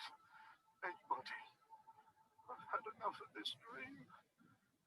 The mind blocks all sight. Oh, somebody. Please. As he then begins to cry in his sleep. Is he still talking or is he just crying? Yeah, he just continues to cry in his sleep after saying that. Could I like try to like perform to try to soothe him? Go ahead and roll me performance, please. All right, I pull out the gilded harmonica and I play like this low tune, kind of like how I was when we first found the feather. Mm-hmm. Oh hell yeah, 29. Damn. God fucking damn it. And as you play this soothing song, the sniffling and murmurings of this asleep old man calms. His voice begins to quiet as you begin to hear him snore.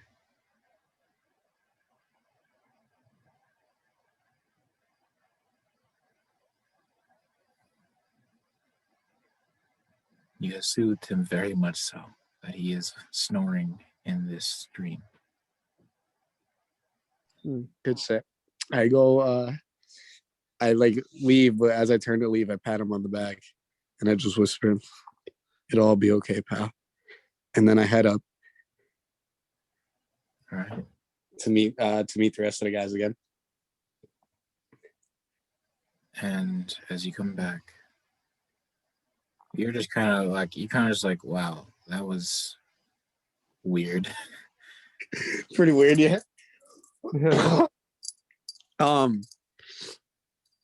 Like as I come in, I'm like, he's fine now.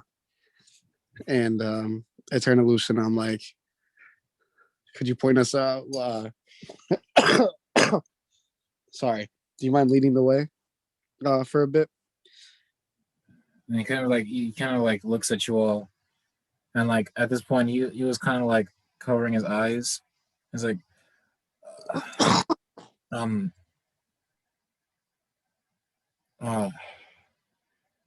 just start back at that school of Mensis.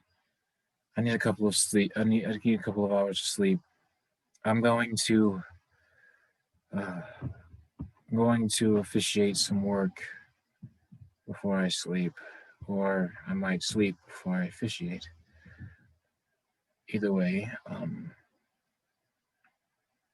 I need rest. I would love to come, but idiot. And he kind of walks in, and you all see him kind of pull up his chair, or moreover, the chair that was Ludwig's, grab onto this paper, this kind of cloth that's kind of been hanging on it, which looks reminiscent to what would have been left of Ludwig's kind of white attire that he had, and he falls asleep. Well, damn. I turn to the rest of the group and I'm like, oh, back to Yarnum it is. Hopefully. Here I am. All right. Hopefully we find the spider. So to clarify, y'all can go to the school of the old school of Mensis building, because Oh yeah. to get a good start on that direction. But All right. So Away we you go. all walk from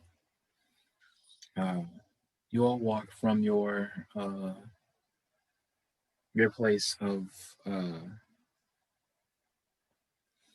walk from where you once stood all the way to the lantern before fading to light before it with a bound. And before you know it, you are in the musky jungle that you had all unpleasantly been through. Now, I'm going to just have somebody real quick, real quick, real quick.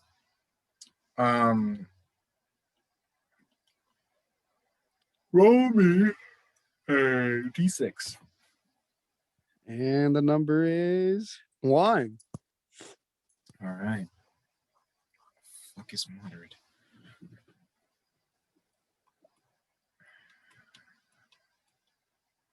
What are you looking at?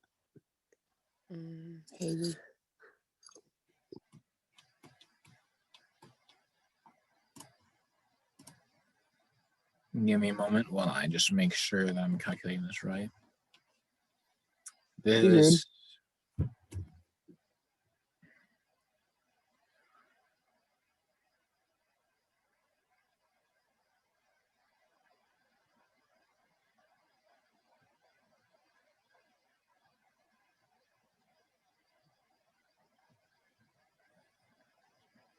All right. Wait, no. What does it say? What was it? It was. Oh, so it's not that. This.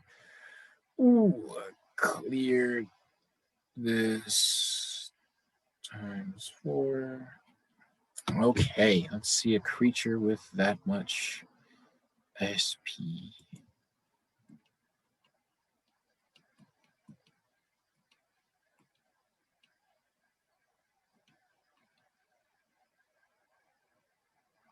Oh, we about to get a whaling? We about to get a whaling. That's not like a crazy.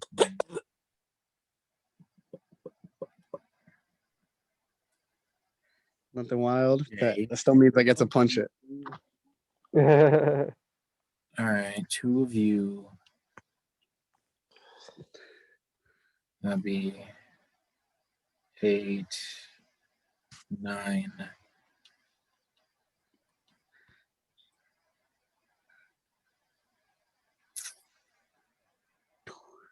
And then some of you. 1 of you. All right.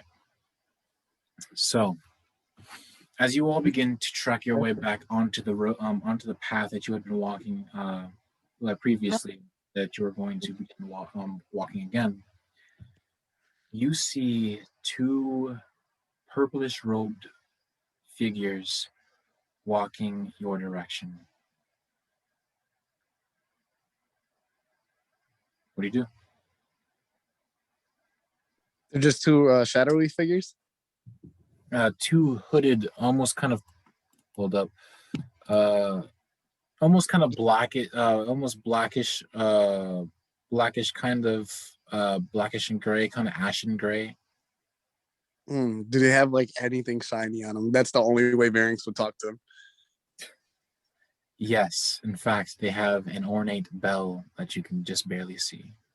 Ooh, bet. So Varynx kind of like shouts out to them, and he's like, "Hey, what's And the bells for?" as they get a better turn towards you, you see tendrils that are coming from the undering of this this hood. Never mind. Never mind. Never mind. Never mind. Never mind. As almost because of you letting this out, I need you to roll initiative, and the first action of one of them is going to be to summon forth, was to ring forth that bell, and from almost like a shadowy pool, a dog will land and step forward. Okay, well, I got a 12. Mm-hmm.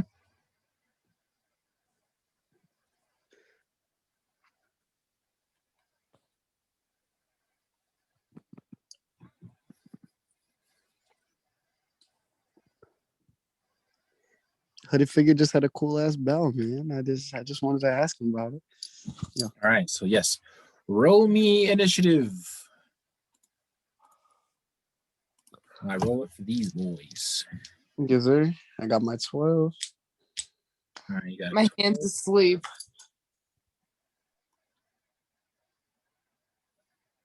so Varynx with 12. Jack, what'd you get?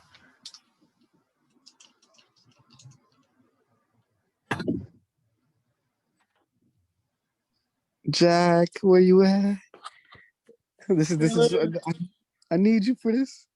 I need you for the wamping.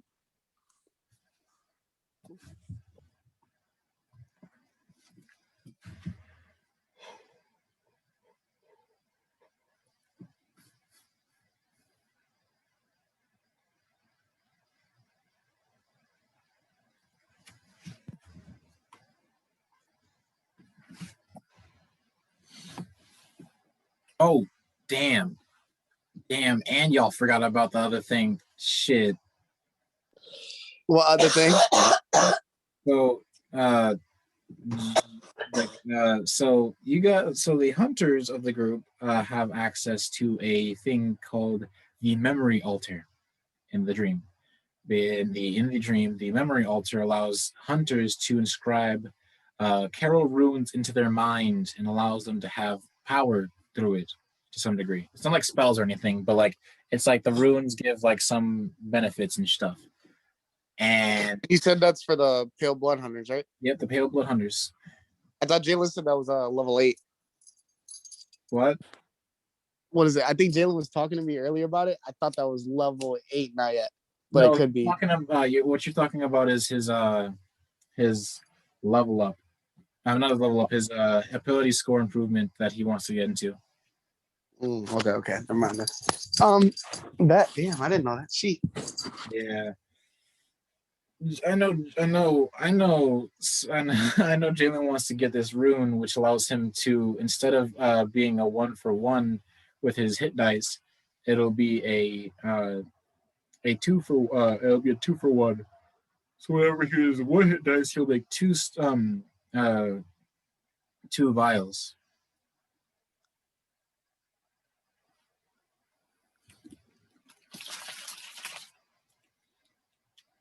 I wonder if the man's is still here or if he got a call. Yeah, he it says that he's still in like the.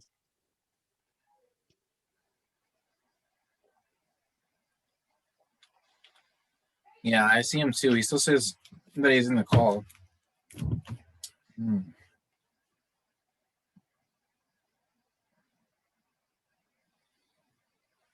Hold on. I might pause the recording till he pops back up. No worries. All right. Don't know the meaning. Jalen, I need you to roll initiative, please. Yes, sir. We were just about to start wailing, Jalen. What happened? That bro? is a 9. 29. Rat-a-tat, and all the cops got it.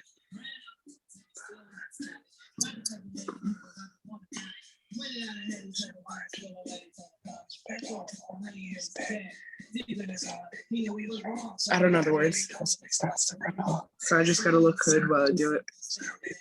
Little boy got surrounded. And this is the way I tell this story. Unseen in a madman's dream. This ain't funny to the laugh. Just another case of I don't have straight and I don't want your soul gets cat. So yeah, I think I got a 13 on that initiative, bro. Yeah. Yeah, bro. Jack and Pooh.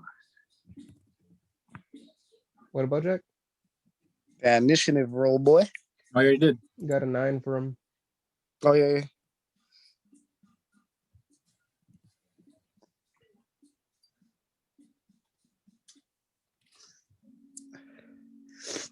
Okay. Done with this.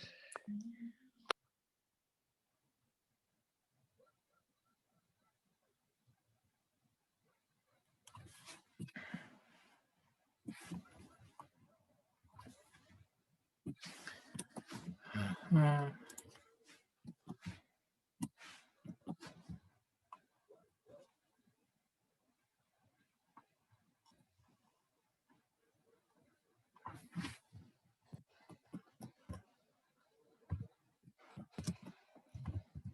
one of these with a dex of that.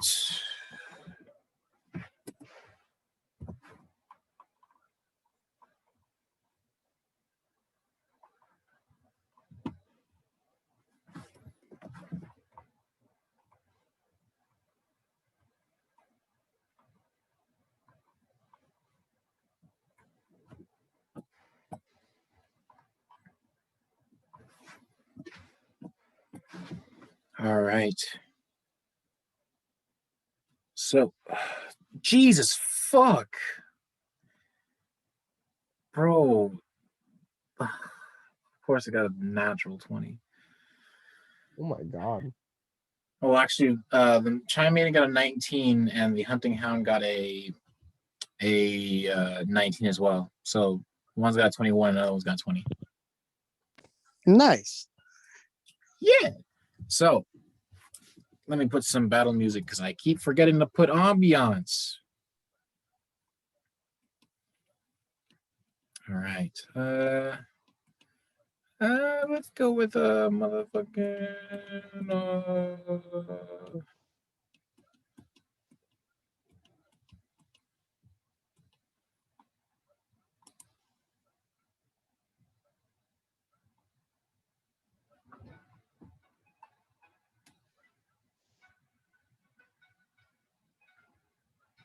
There we go.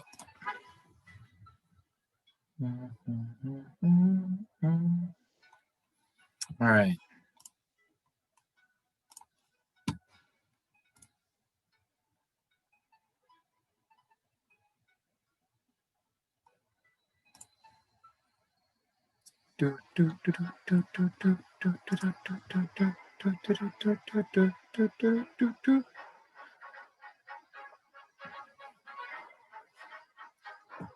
Oh hell yeah. From within. Go.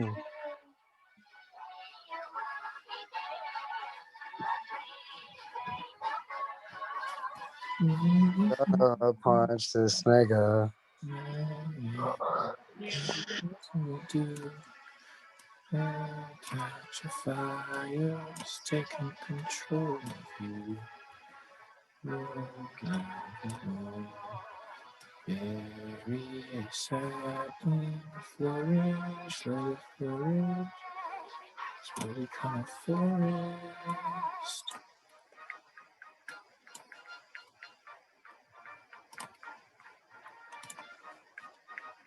Oh yeah, dead dragon be like, boop. All right. So Dead and scavenged dragon. true. Literally scavenged. Anyone there? I think it's stuck. I think it's just...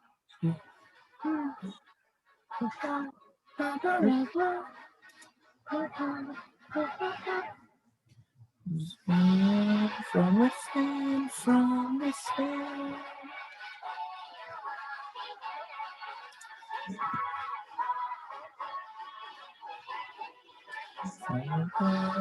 From within, from within. Now let air hit it. Keep your arm up.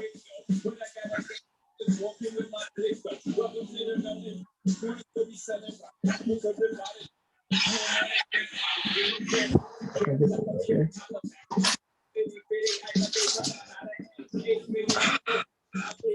Stop There's touching. Jack and crew. Take a Touching it. fucking trip to New York. Stop. Stop.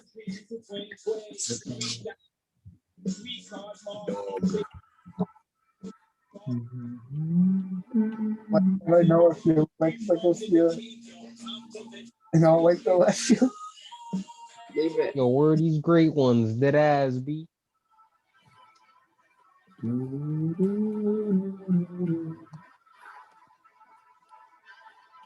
Great one, more like bad one to me.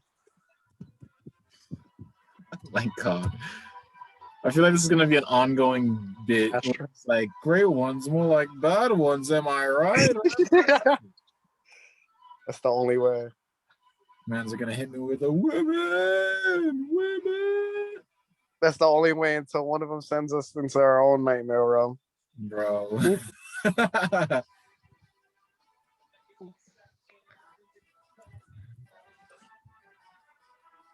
What is it called?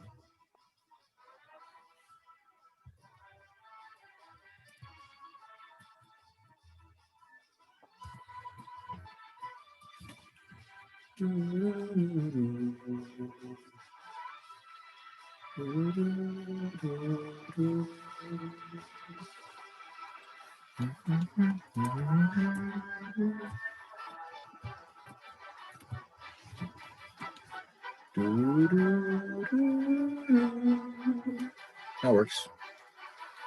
I don't have weapons, but well, I do. I have a dagger. Whatever.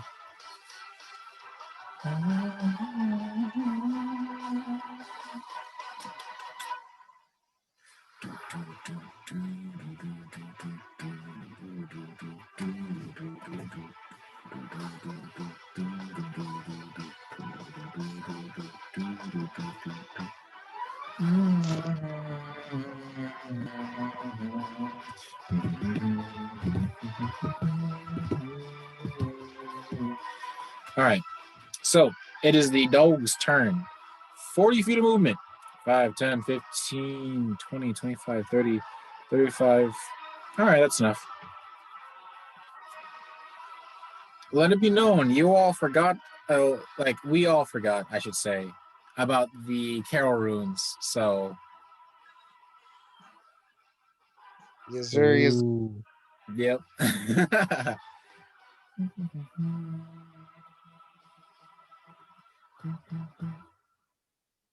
So Doge. Yeah. Oh shit! Do I have the fucking access to that enemy? Because I'm gonna need that once you get to Bergenworth. Anyways, Bergenworth. dog would be doing thing. Let's see what that thing is. Yes, sir. I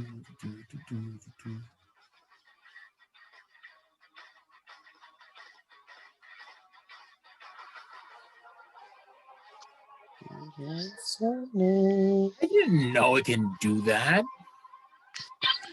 That's crazy.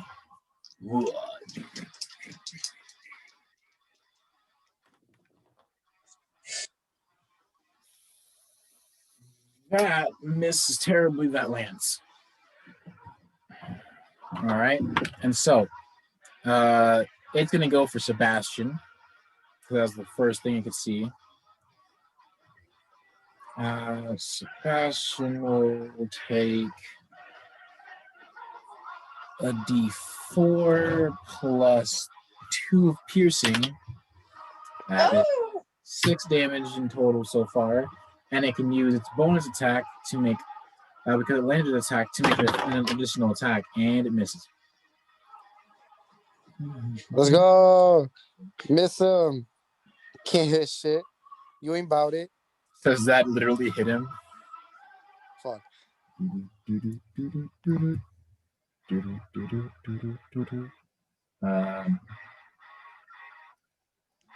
He took 6 damage, which makes this 25. So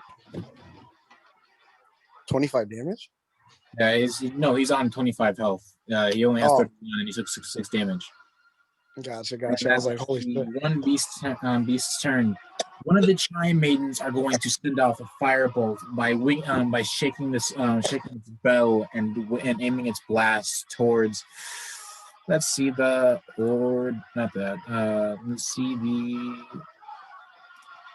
thing.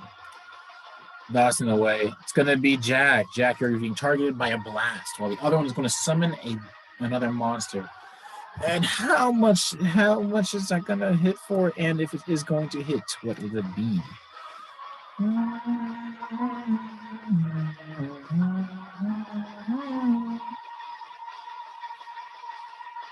Is this a path or is this like a? Yeah, that brown like pair of lines. That's the path. Okay, so we can walk off it and stuff like that. Like Yeah, you it's can not walk like... off of it. There's a few trees, but I haven't drawn them. I'll do that. I'll draw that in a second. Okay. So what is the plus on Firebolt? +5. Not 20. So that hits. Yipe. Even harder. So that is 2d10. Get it two. Oh shit, monkeys. Where'd it go? I need to really use my fucking thing correctly. One of those like fucking like bowl things that you put your roll. Where's my phone at? Oh, one of those like dice trays, I think. Yeah, the dice tray. Exactly that. I've seen some pretty fire ones here. You could probably get one with like an image on it, like something crazy. Yeah. That is 11 damage, Jack. 11 damage. Let me mark that off. Ground. Curse. Swallow. All that me and I will ruin your life.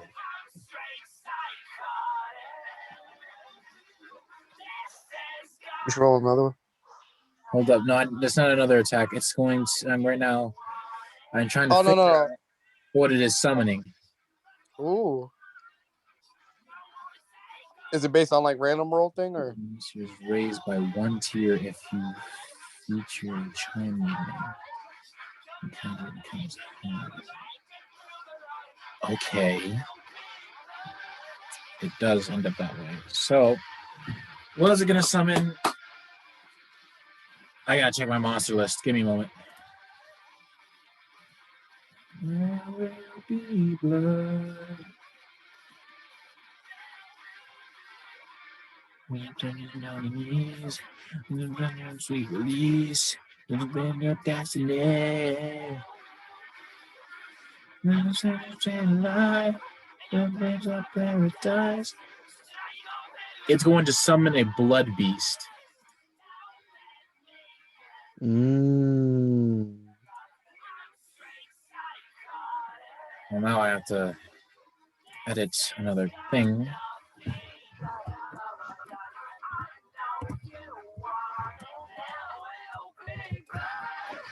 So now you see summon forth from that darkness this red-hued wolf with these red eyes that almost looks like a dire wolf if it was almost skinnier and it hadn't eaten enough.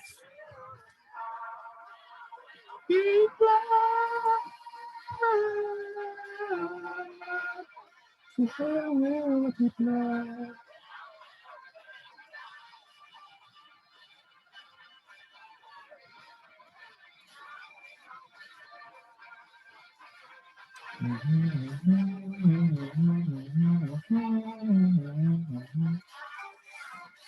beastie. So- Blood beastie. I'm not gonna lie, I'm gonna put this song on repeat, bro. This song is bumping. Fuck it. We on it. Facts. So that's a +2 to that.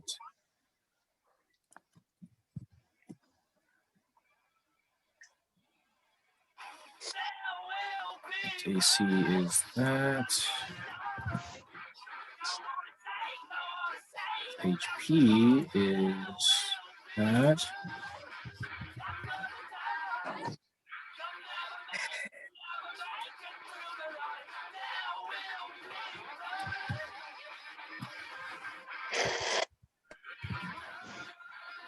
All right. Sort. That's its initiative, which is pretty yikes, but it's whatever. So, that is a chime maiden's turn as this weird giant, this not giant, but this weird dire wolf creature summons forth from the darkness. That summons. Varix, is your turn. What do you do?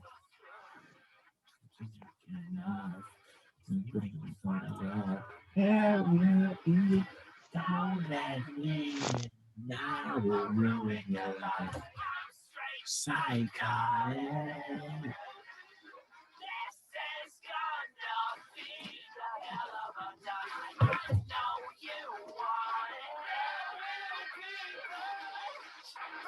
Oh, I was muted, LOL. Oh, I go to the left of the dog and I go in to try to grab it by its neck. Oh, you're gonna grab this dog? I'm gonna yop up this dog, yes. Oh shit! Hold up, let me duplicate. Let me just hold up. Wolf.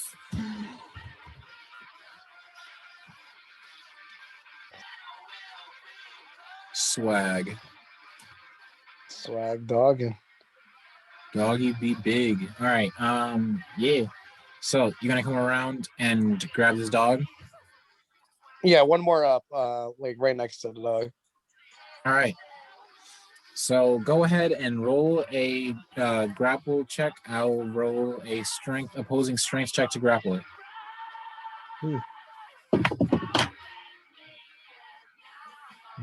Let's go, 17.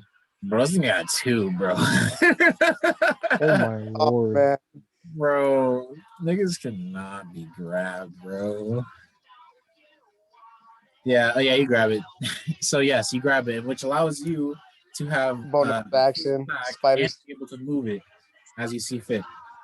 bat. So yes, I'm a bonus action, spider stance, and then I'm a punch it. All right. So your attack is now 3d4. Go ahead and roll damage. 3d4 bet. 1, 2, 3.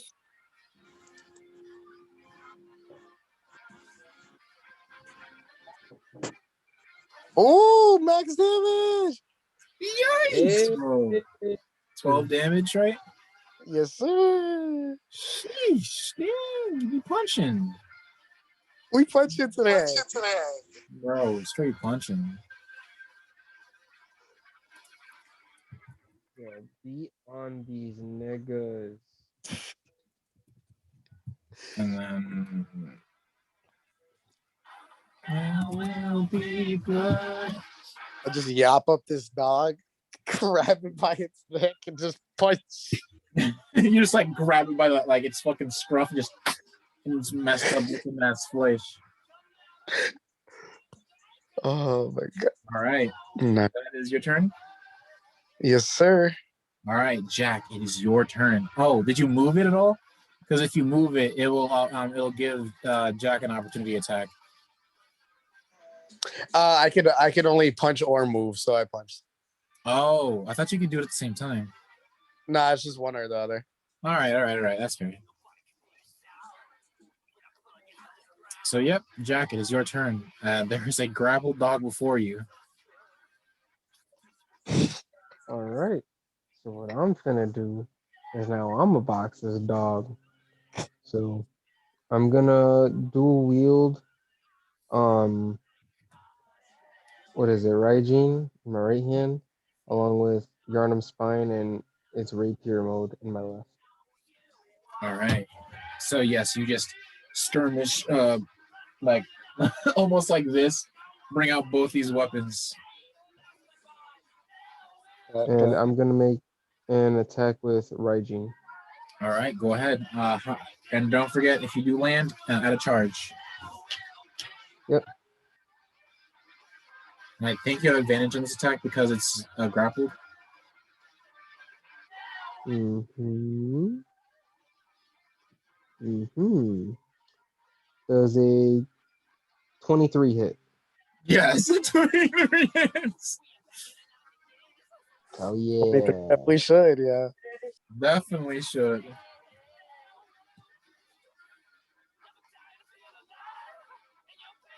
All right. So for damage, 8 damage. it's a D8 plus what? 2, right? Yeah, +2. Alright. This boy's taking 8 damage. 3 damage. 8. 8. All right. You want it.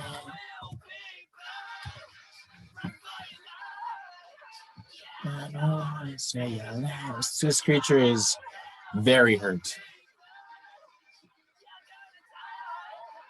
All right. And with my second attack, I'll use Yarnum Spine. All right.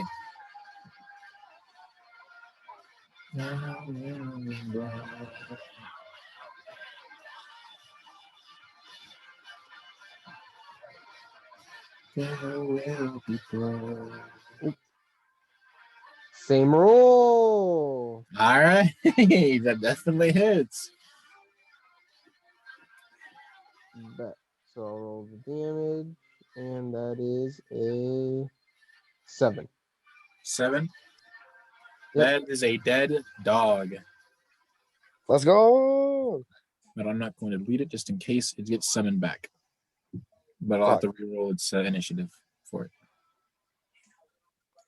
But yeah. All right. As a free action, I look at Variance and I'm like, yeah, grab another one of them niggas. Yep. And so mercilessly you slam down this almost like scruff grabbed dog and it's like slashing its back before you stab it up inside up and at its like kind of as rib hitting its heart and just kind of like winces before like it scurries and moves its body around before it just kind of falls limp in Variance's hand. And nice. Yep. As a free action, can I mic drop it? Yes, you can. I will definitely do that. Yeah, you kind of just look at Jack back and just like drop it forward. All right. So now that leaves the Blood Beast and Shrine Lady, right? Wait, what? You sound really quiet there. Oh, that leaves the Blood Beast and the Summoner, right? Names, yes. All right. That's also the end of my turn. All right. Say your last goodbye. Now it is Silas's turn, and Silas is going to come forward. Is going to just nearby, and is going to use his attacks to cast 2 Eldritch Blasts, summoning forth 4 bolts of arcane energy, of this arcane galaxy-looking energy. That's a hit. That's a hit. Let's go. That's a hit.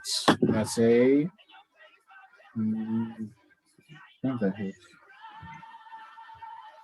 Yeah, that hits. Yeah, so so 2 of those are going for the that woman, and the 2 other 2 are going for those are going for that blood beast. Good stuff. So the two blasts that are the blast that is going for the right one is 3 damage. The other one is going to be 1 damage. So 3 and 1. Solid 4. Solid 4.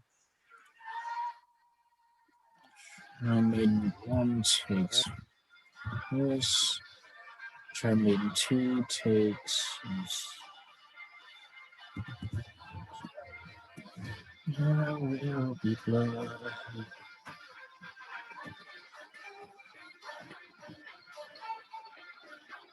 There will be blood.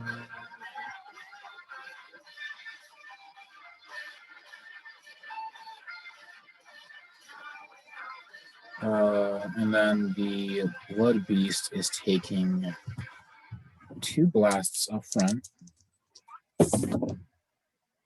That's 15 damage. It's this. All right. And that is Silas's turn. It is that same Blood Beast's turn as it takes 35 feet of movement.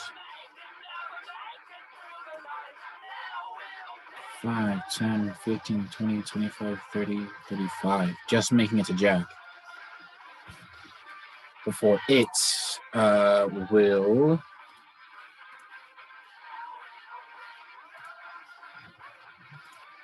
What does it do? Do your worst, nigga.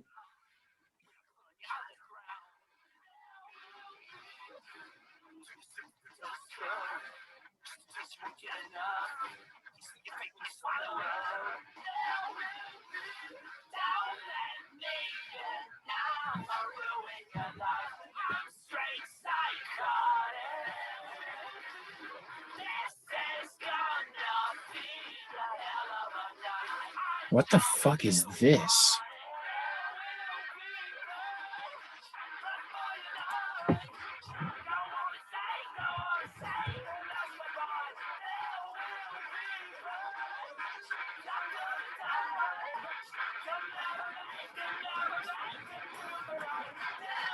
Oh, you...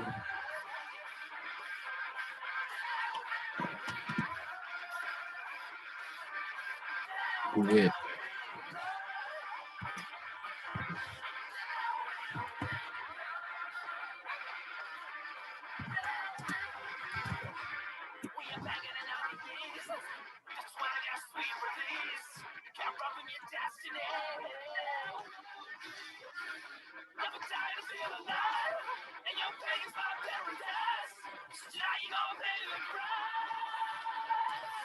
Don't let me in, I will ruin your life. I'm straight psychotic. This is gonna be a hell of a night. I know you want it.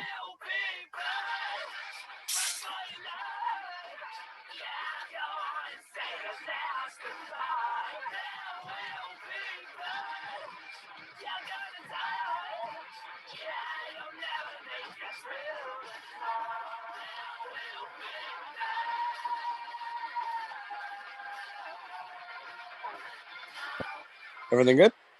No, I'm reading this spell that it has that I have never seen. Bet. Sounds cool. Called Core Whip.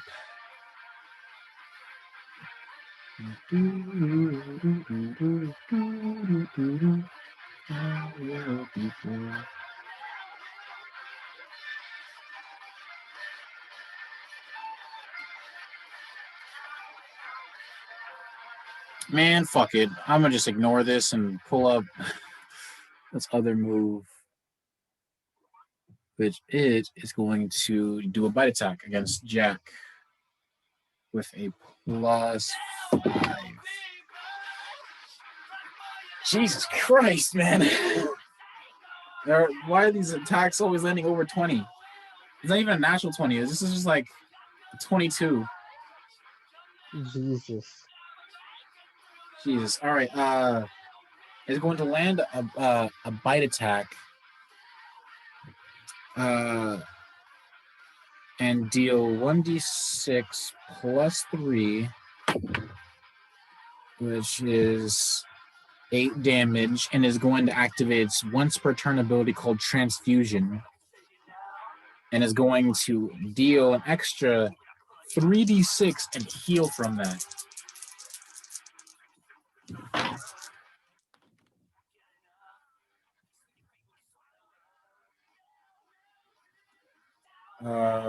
That is 6, 11. It gains 11 HP. So I take what, 19? And you take 8, 10, 15, 19 damage. But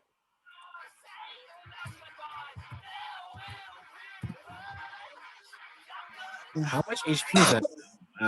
14 minus 5. That is you at 9. Jesus no, I'm Christ. currently at 5. You're at 5? Yeah. Okay, so I miscalculated. So, that is that. What's next? And I could do 2 bite attacks, is it? Let me just make sure, you know. Okay. I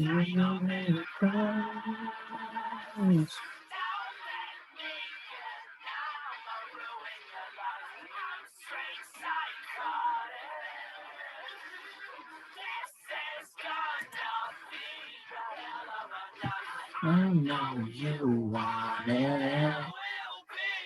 So it just gained, how much HP was that? 11. 11. Thank you. That's full HP, I believe.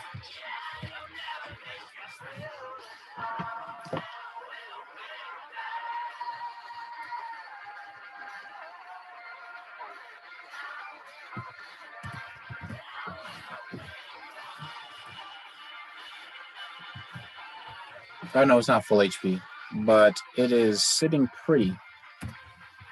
As a second attack, it is going to use its second attack on Sebastian. Sebastian. And it is going to hit for 14 plus 5. That hits. The boy!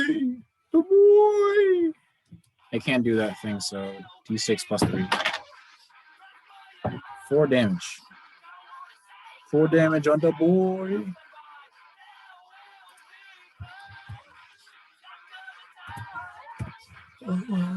Make it through the night. That is its turn. It is Sebastian's turn.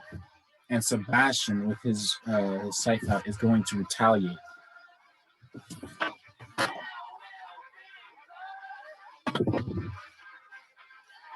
$15. Yep, that hits.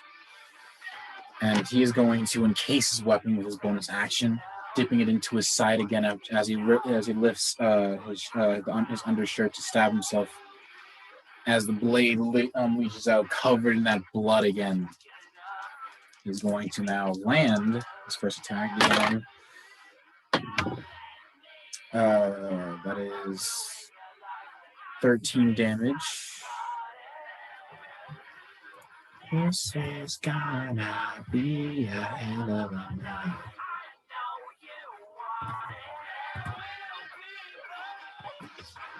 That's his first attack. Sebastian's now going to. That's a hit. Dealing 9 damage. Okay, this go down that. This go down.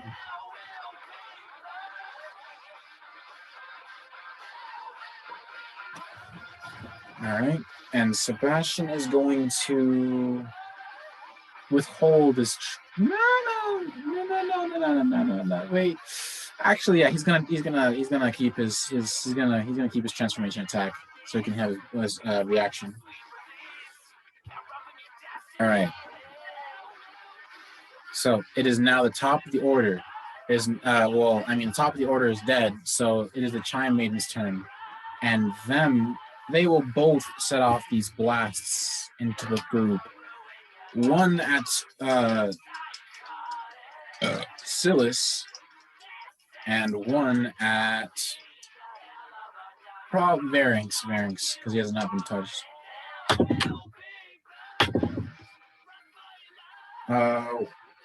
One misses with a 10 on not Sebastian, on Silas, and with a 16, does that hit you, Varynx? It does. So it is going to deal 2d10. That's only 3 damage. Is there any bonus pluses to that? Nope. Yeah, so you just take 3 damage. So that's... All right.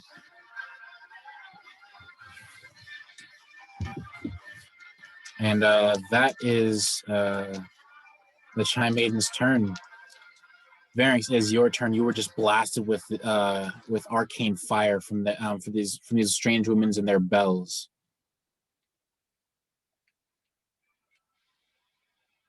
Okay, so if I is the dog in front of me still dead, correct? The dog in front of you, yes, is dead. In fact, I would have moved it out of the way, but it's dead. I don't care. Okay, no, I was just making sure so that way I can fucking what's it called? Not get hit by an opportunity attack. So yep.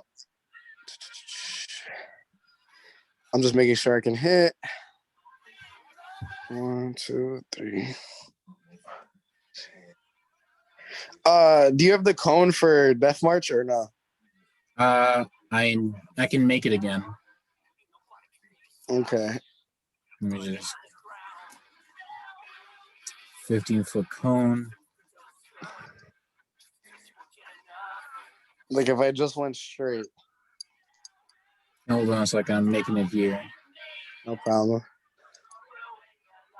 I'm straight psychotic. This is gonna be a hell of a night. You want it. Geometry. Hell yeah.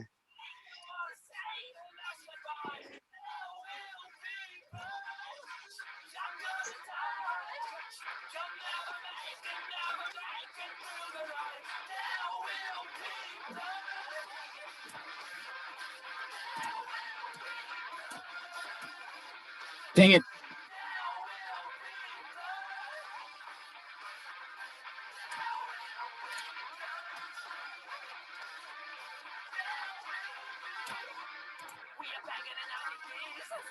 Hold up. Advanced group. Let's go. What do you mean?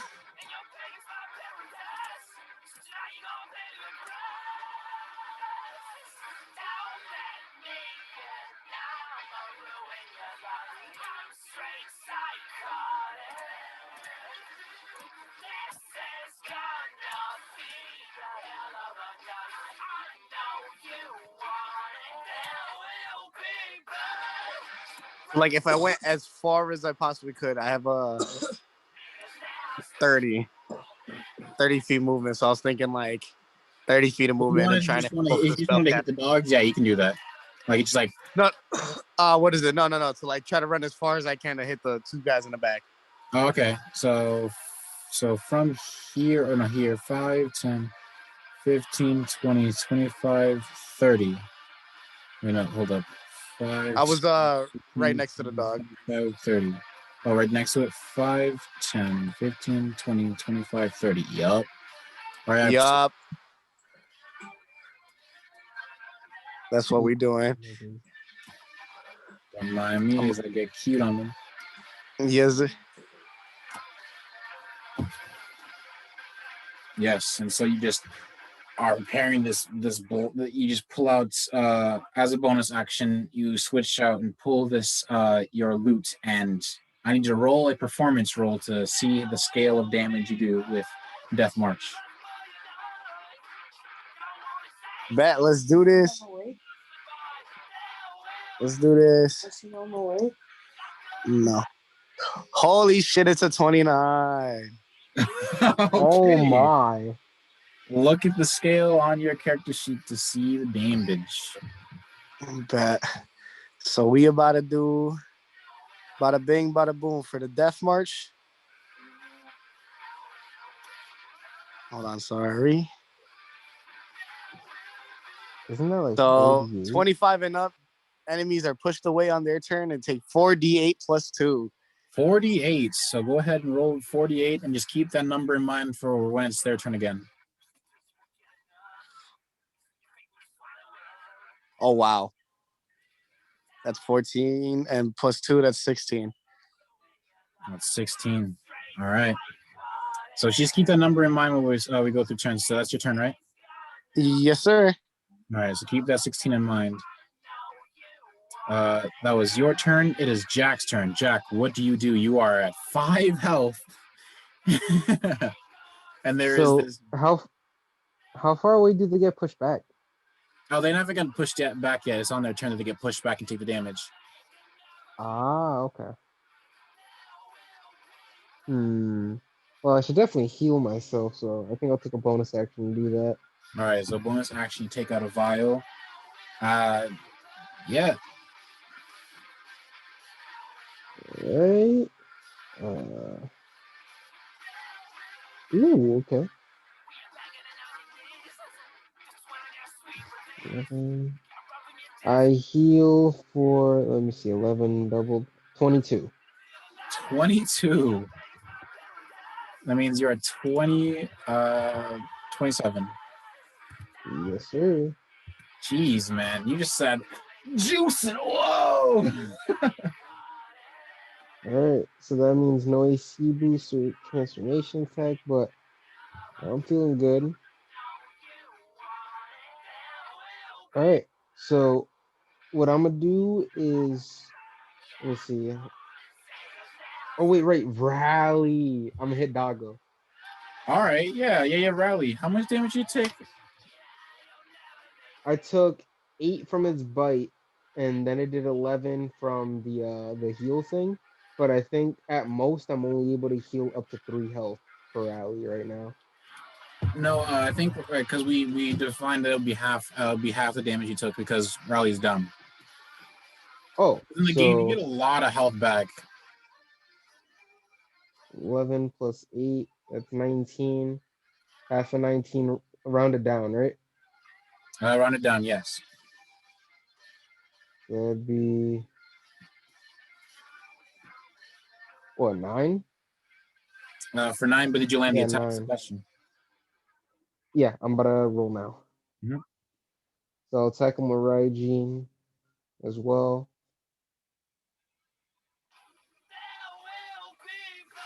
All right. The first attack is an 8, but I think I'm gonna burn inspiration. All right. All right. Does a 17 hit now? 17 very much hits. Bad. Let me burn off this inspiration and then I'll roll damage. And then I'll also heal for that 9. Give me a moment though. I'm getting a call from my mom. Yep. Let me pause the music first. Pause music, and then pause the share or the recording.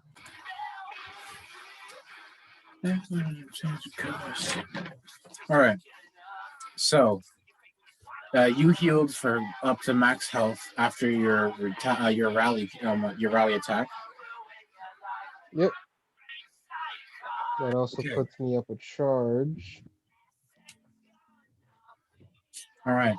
So is that the end of your turn, or are you going to transformation attack? Let me see. I think I still have one more attack. Oh, yeah. Actually, you're right. You didn't use your right genes, I don't believe. Let's see. So since this thing got blood, that puts me up from 3 charges to 4. You turned on this music a bit.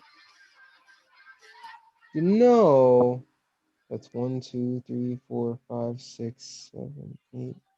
That would reach. Oh. All right, with my last attack, I think I'm gonna burn the 4 charges I've amassed Oh. for level 3 Thunderbolt. All right. So yeah, that will hit one of them. So now they have to make a dex save. Do you remember your DC? Let me see. Shit. I think it was 14. All right. 14. This is them. Well, this is that one with a +1. So this one fails. So the chime maiden in the back fails. So she fails. And how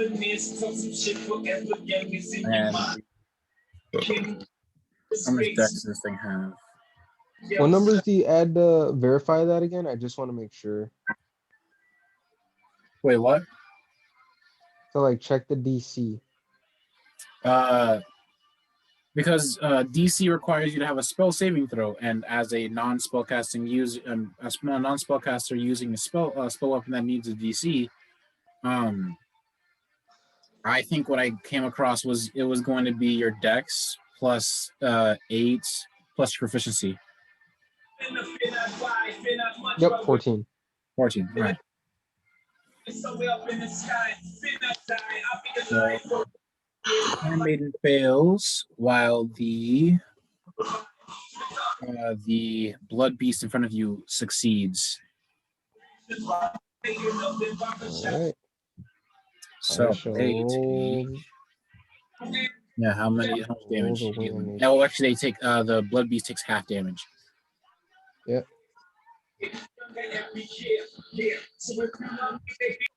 All right.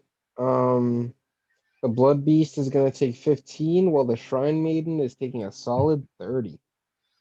30. So that means it is dead. Oh. Yep.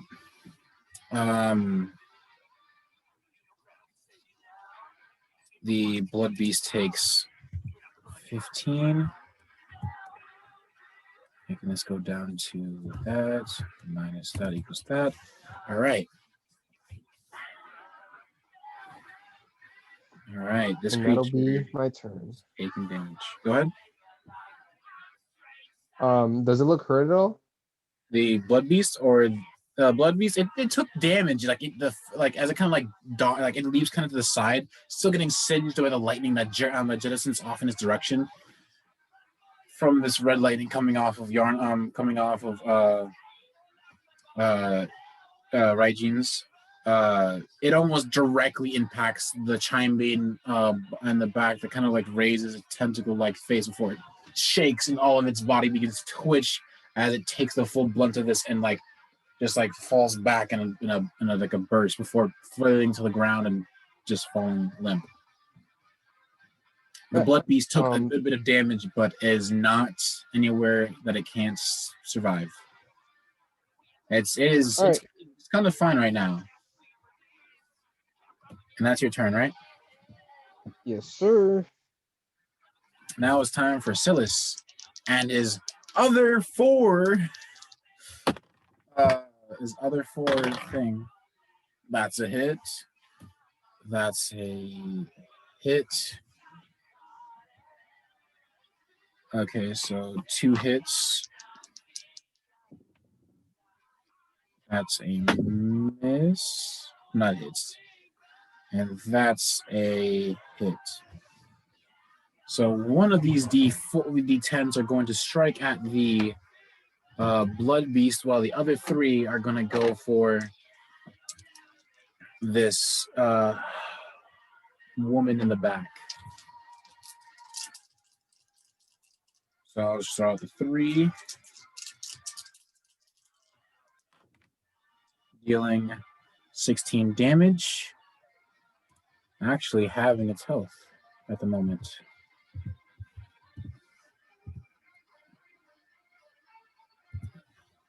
There will be blood.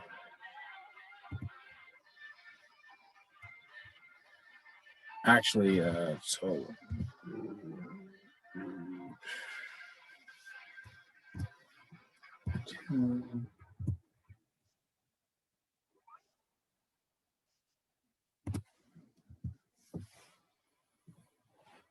actually took a good bit of damage from that. But the wolf, the beast will take 4 damage.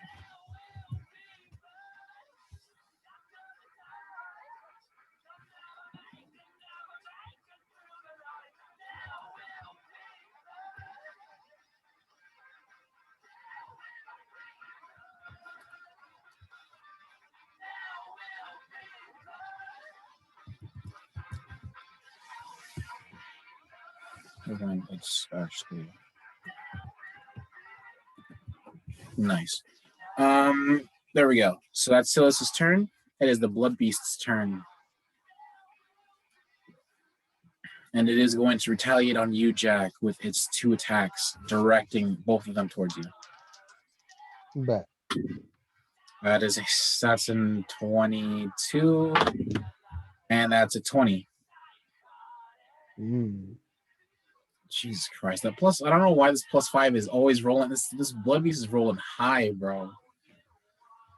One of those attacks it can use to heal, so it's going to deal 46 and gain 3 of those d6s in health. This is going to be the damage one, which is 4, and the rest is going to be the healing one for it, which is 10. So it goes up 10. And you take altogether 14. So make note of 7 for your rally. Yep. So wait, I take 14 damage total from both attacks? No, that's the first attack, sorry. Okay, first attack. Then the second attack will not use its transfusion ability, dealing only 1 additional damage, making you at 20 health, I believe. So 14. Wait, no, that's not the plus. I didn't forget the pluses. There's 6 plus because of 2 attacks having +3. Meaning you drop down to 14 health.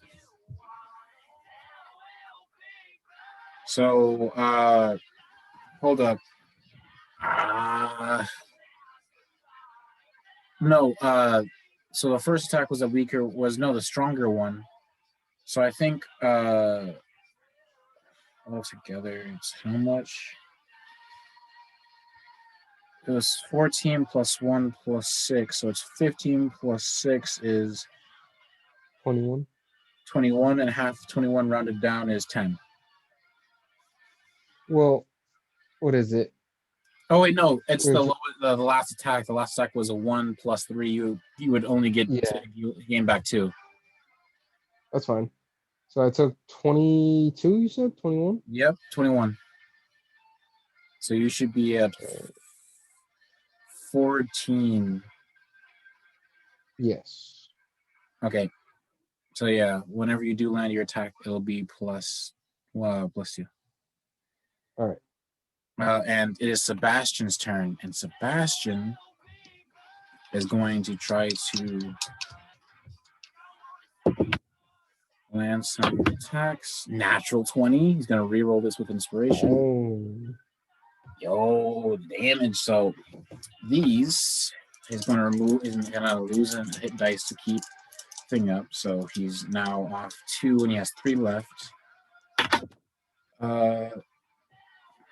That is 7 is 14 for that attack, which is the crit. 14. Actually, what it's going to do, Sebastian is going to land a 7, and instead of it being a 14 with double, he's going to opt to give it a debuff, which is that from the attack, it is going to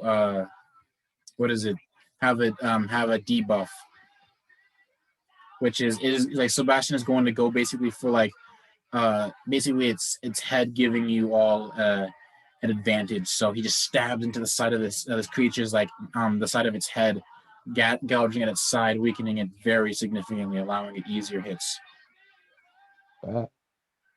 So 7 plus he still landed 14 damage. So let's go Sebastian in total, anyways.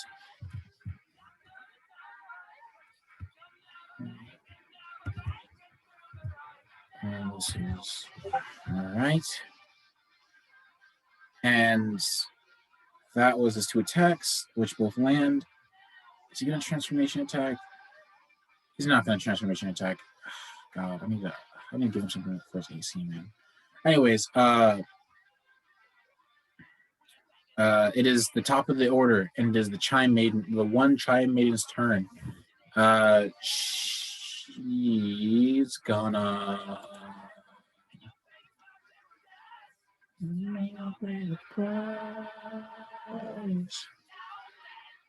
it's going to summon forth another one of those dogs. 6. And then so this dog is going to summon here. Oh shit! This woman is going to be sent back.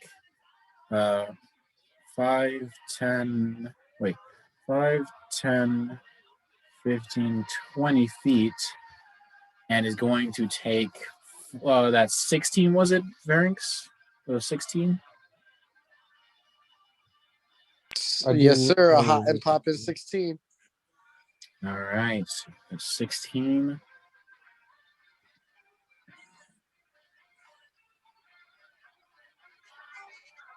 Oh, it dies. Oh, never mind. It can't even summon, so it's dead. Let's go. So as you like ring out these magical slashing notes, as they ring from your fingertips, it just slashes about this woman, almost cutting at her tentacles that are coming off of this thing, and like she just falls back onto her back, just done. But this blood beast remains. So dog is no.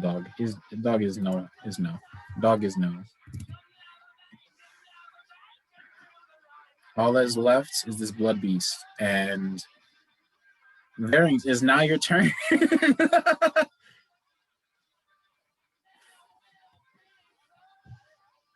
Alrighty, so what is it called? That dog's dead already, and the dog didn't like the dog stayed dead. In fact, I'm gonna have to move it back to where it was because it is still dead. Oop. And then the other one is dead because he got shot by lightning already. And all that's left is this blood beast over here. All that's left is a blood beast. Yeah, so I stopped the performance. Bow, and then 1, 2, 3, 4, 5, 6. So I go right like behind the dead dog. All right. 5, 10, 15, 20, 25. And is the blood beast like big? Like, is it crazy?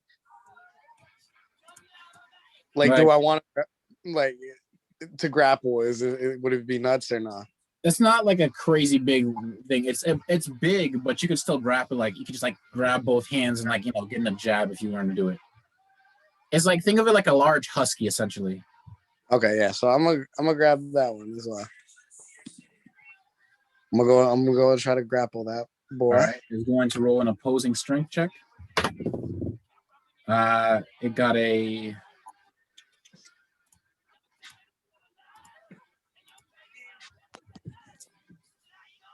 strength. It got a 12. I just missed a 10.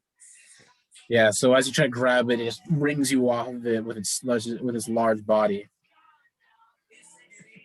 And yeah, I think that's it. I think that's all I can really do. I can't. Can I do a cantrip as a bonus action or not? No, not unless it says so. Okay, yeah. So then that's the end of my turn. All right. It is. If I'm correct, hold on. Let me go back to the. It is Jack's turn. Already? Yep, because the hunting hound was already dead, and it could be summoned because the other Chai Maiden died when it started its turn and was knocked away. Yes, sir.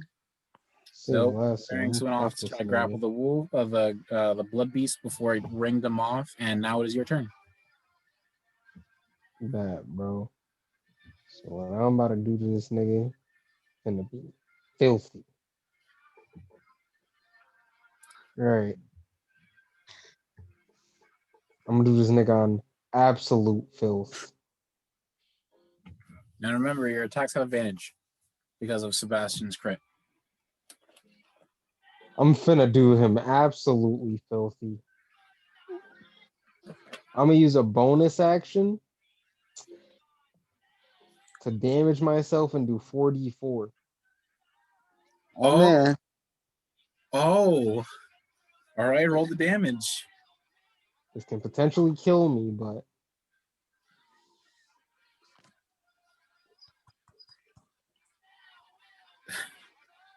You could. I think I killed everybody in the game last year, man. Fuck it, I was on though. And I'm countries at the strip club. So Josue, I'm gonna use a bit of inspiration real quick. All right. Nowadays, 6 niggas when they Because that was a 14.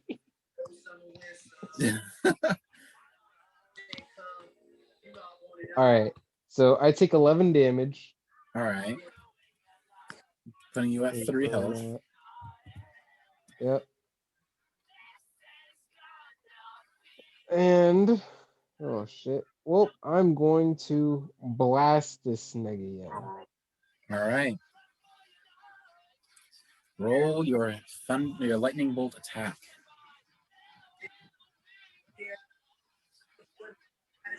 All right. That is a 33. A 33. This creature is extremely hurt off after this attack. But it still stands pretty well, actually. But the attack has taken a large chunk out of its health. All right. I still got one last attack. Hopefully I can do it. Actually, I know what I'm gonna do. Since I have one last attack, I'm going to skirmish into my boomstick, and I'm going to burn 2 charges on it to do magic missile. Burn 2 charges to all right, I understand. Go ahead and roll the damage because it automatically hits. Yep, and I'm not gonna upcast. All right, so that is 3 plus whatever you roll on those d4s.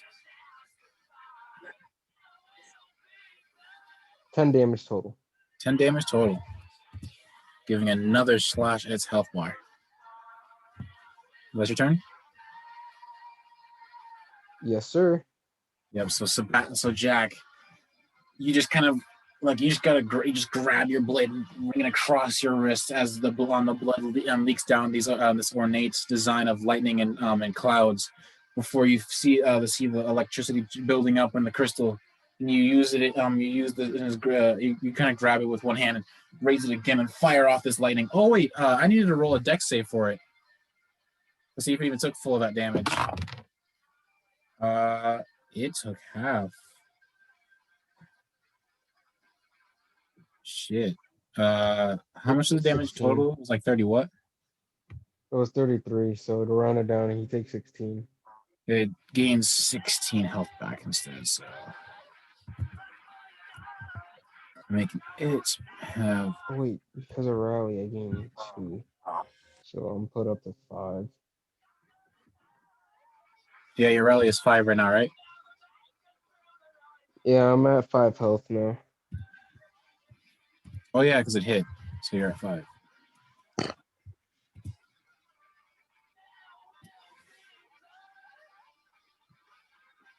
All right, it is Silas' turn. And Silas is going to attempt to grapple it using his dex, and it is going to try to escape using its. Yeah, that's a grapple. Grab.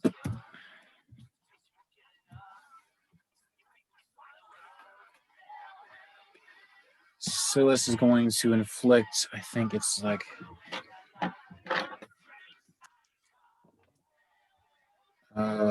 12 damage from his grapple necrotic damage. That's 12, yep. Making that go down to this, and this go down to this. And he's going to force it to make a con saving throw. 12. And what's his bonus? Oh, it succeeds. Yeah, he can't deal additional damage. So that is its turn. It is grappled. It has that thing, and so it is going to try to escape Silas's grasp with its opposing dex. +5, plus...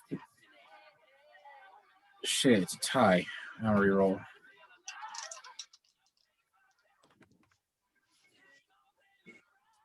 Alright, Silas holding strong. As it kind of wriggles out of his tendril grasp, almost more of the mask kind of clings onto like its limbs as it wiggles further, trying to escape and fails. That is its turn, and Sebastian now has double advantage on this horrible, bloody creature. All right, so it's a 16, which hits.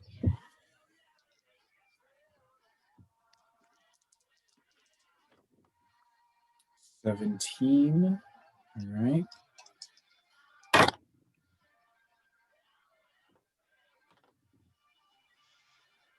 That still hits. 17 plus. Oh, wrong dice. Yikes. 17 plus. Plus 14 is 20, 31. It's dead. So Sebastian, with two swift strikes from his scythe, bringing him back and forth, going like just taking off its head and its lower body, and it begins to fall apart and gorges and Silas's grasp into a mushy pile in their hands, and almost Gord dropping and trying to not get any of that any of Sebastian's vile blood on it. And almost in response, like, ruined good food.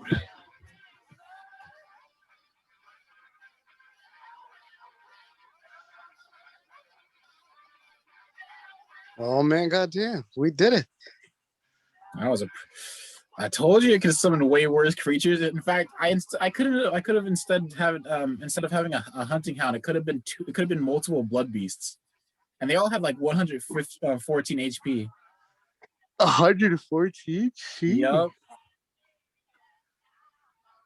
They're only challenge rating 3 too. What? Huh. Blood beasts are kind of what?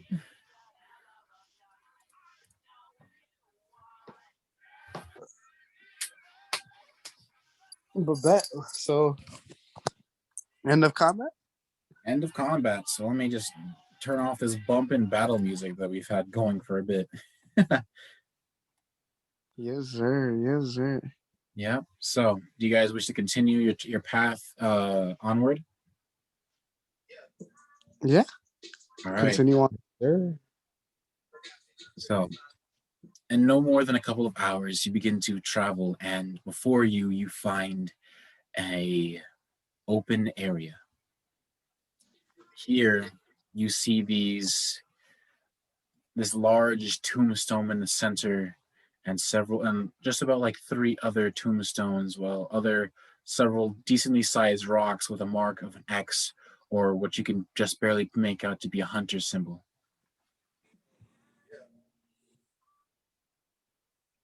Wait, on them? No, on the rocks. Oh, okay. Whew. No, those things are dead.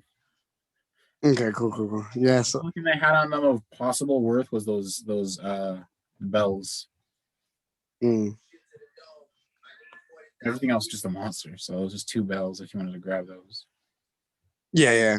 I'll make sure to grab those because I thought they were cool and shiny. Yeah, of course.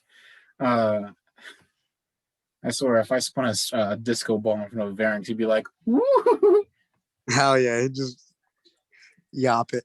But yeah, so then we continue up past the symbol, I guess. As you pass these several marked graves, or to be uncertain of full markings, you begin to see 3 figures stepping forward from the other end of this place. All coming almost kind of from the woods with all these black hoods. One with 2 with torches, and one with some estranged trick weapon. And that is where we'll end our session today. Ooh. All right. Yeah. See. Well, I hope that whoever watched this very much enjoyed this. And future us, I hope you are learning or remembering or whatever. Anyways, I can't wait for this Sunday. And also I can't wait for tomorrow. Let's all try to sleep a bit early to get that done, because I'm probably going to watch my sister, so I could just do both at the same time. Hopefully my sister doesn't beat her head off.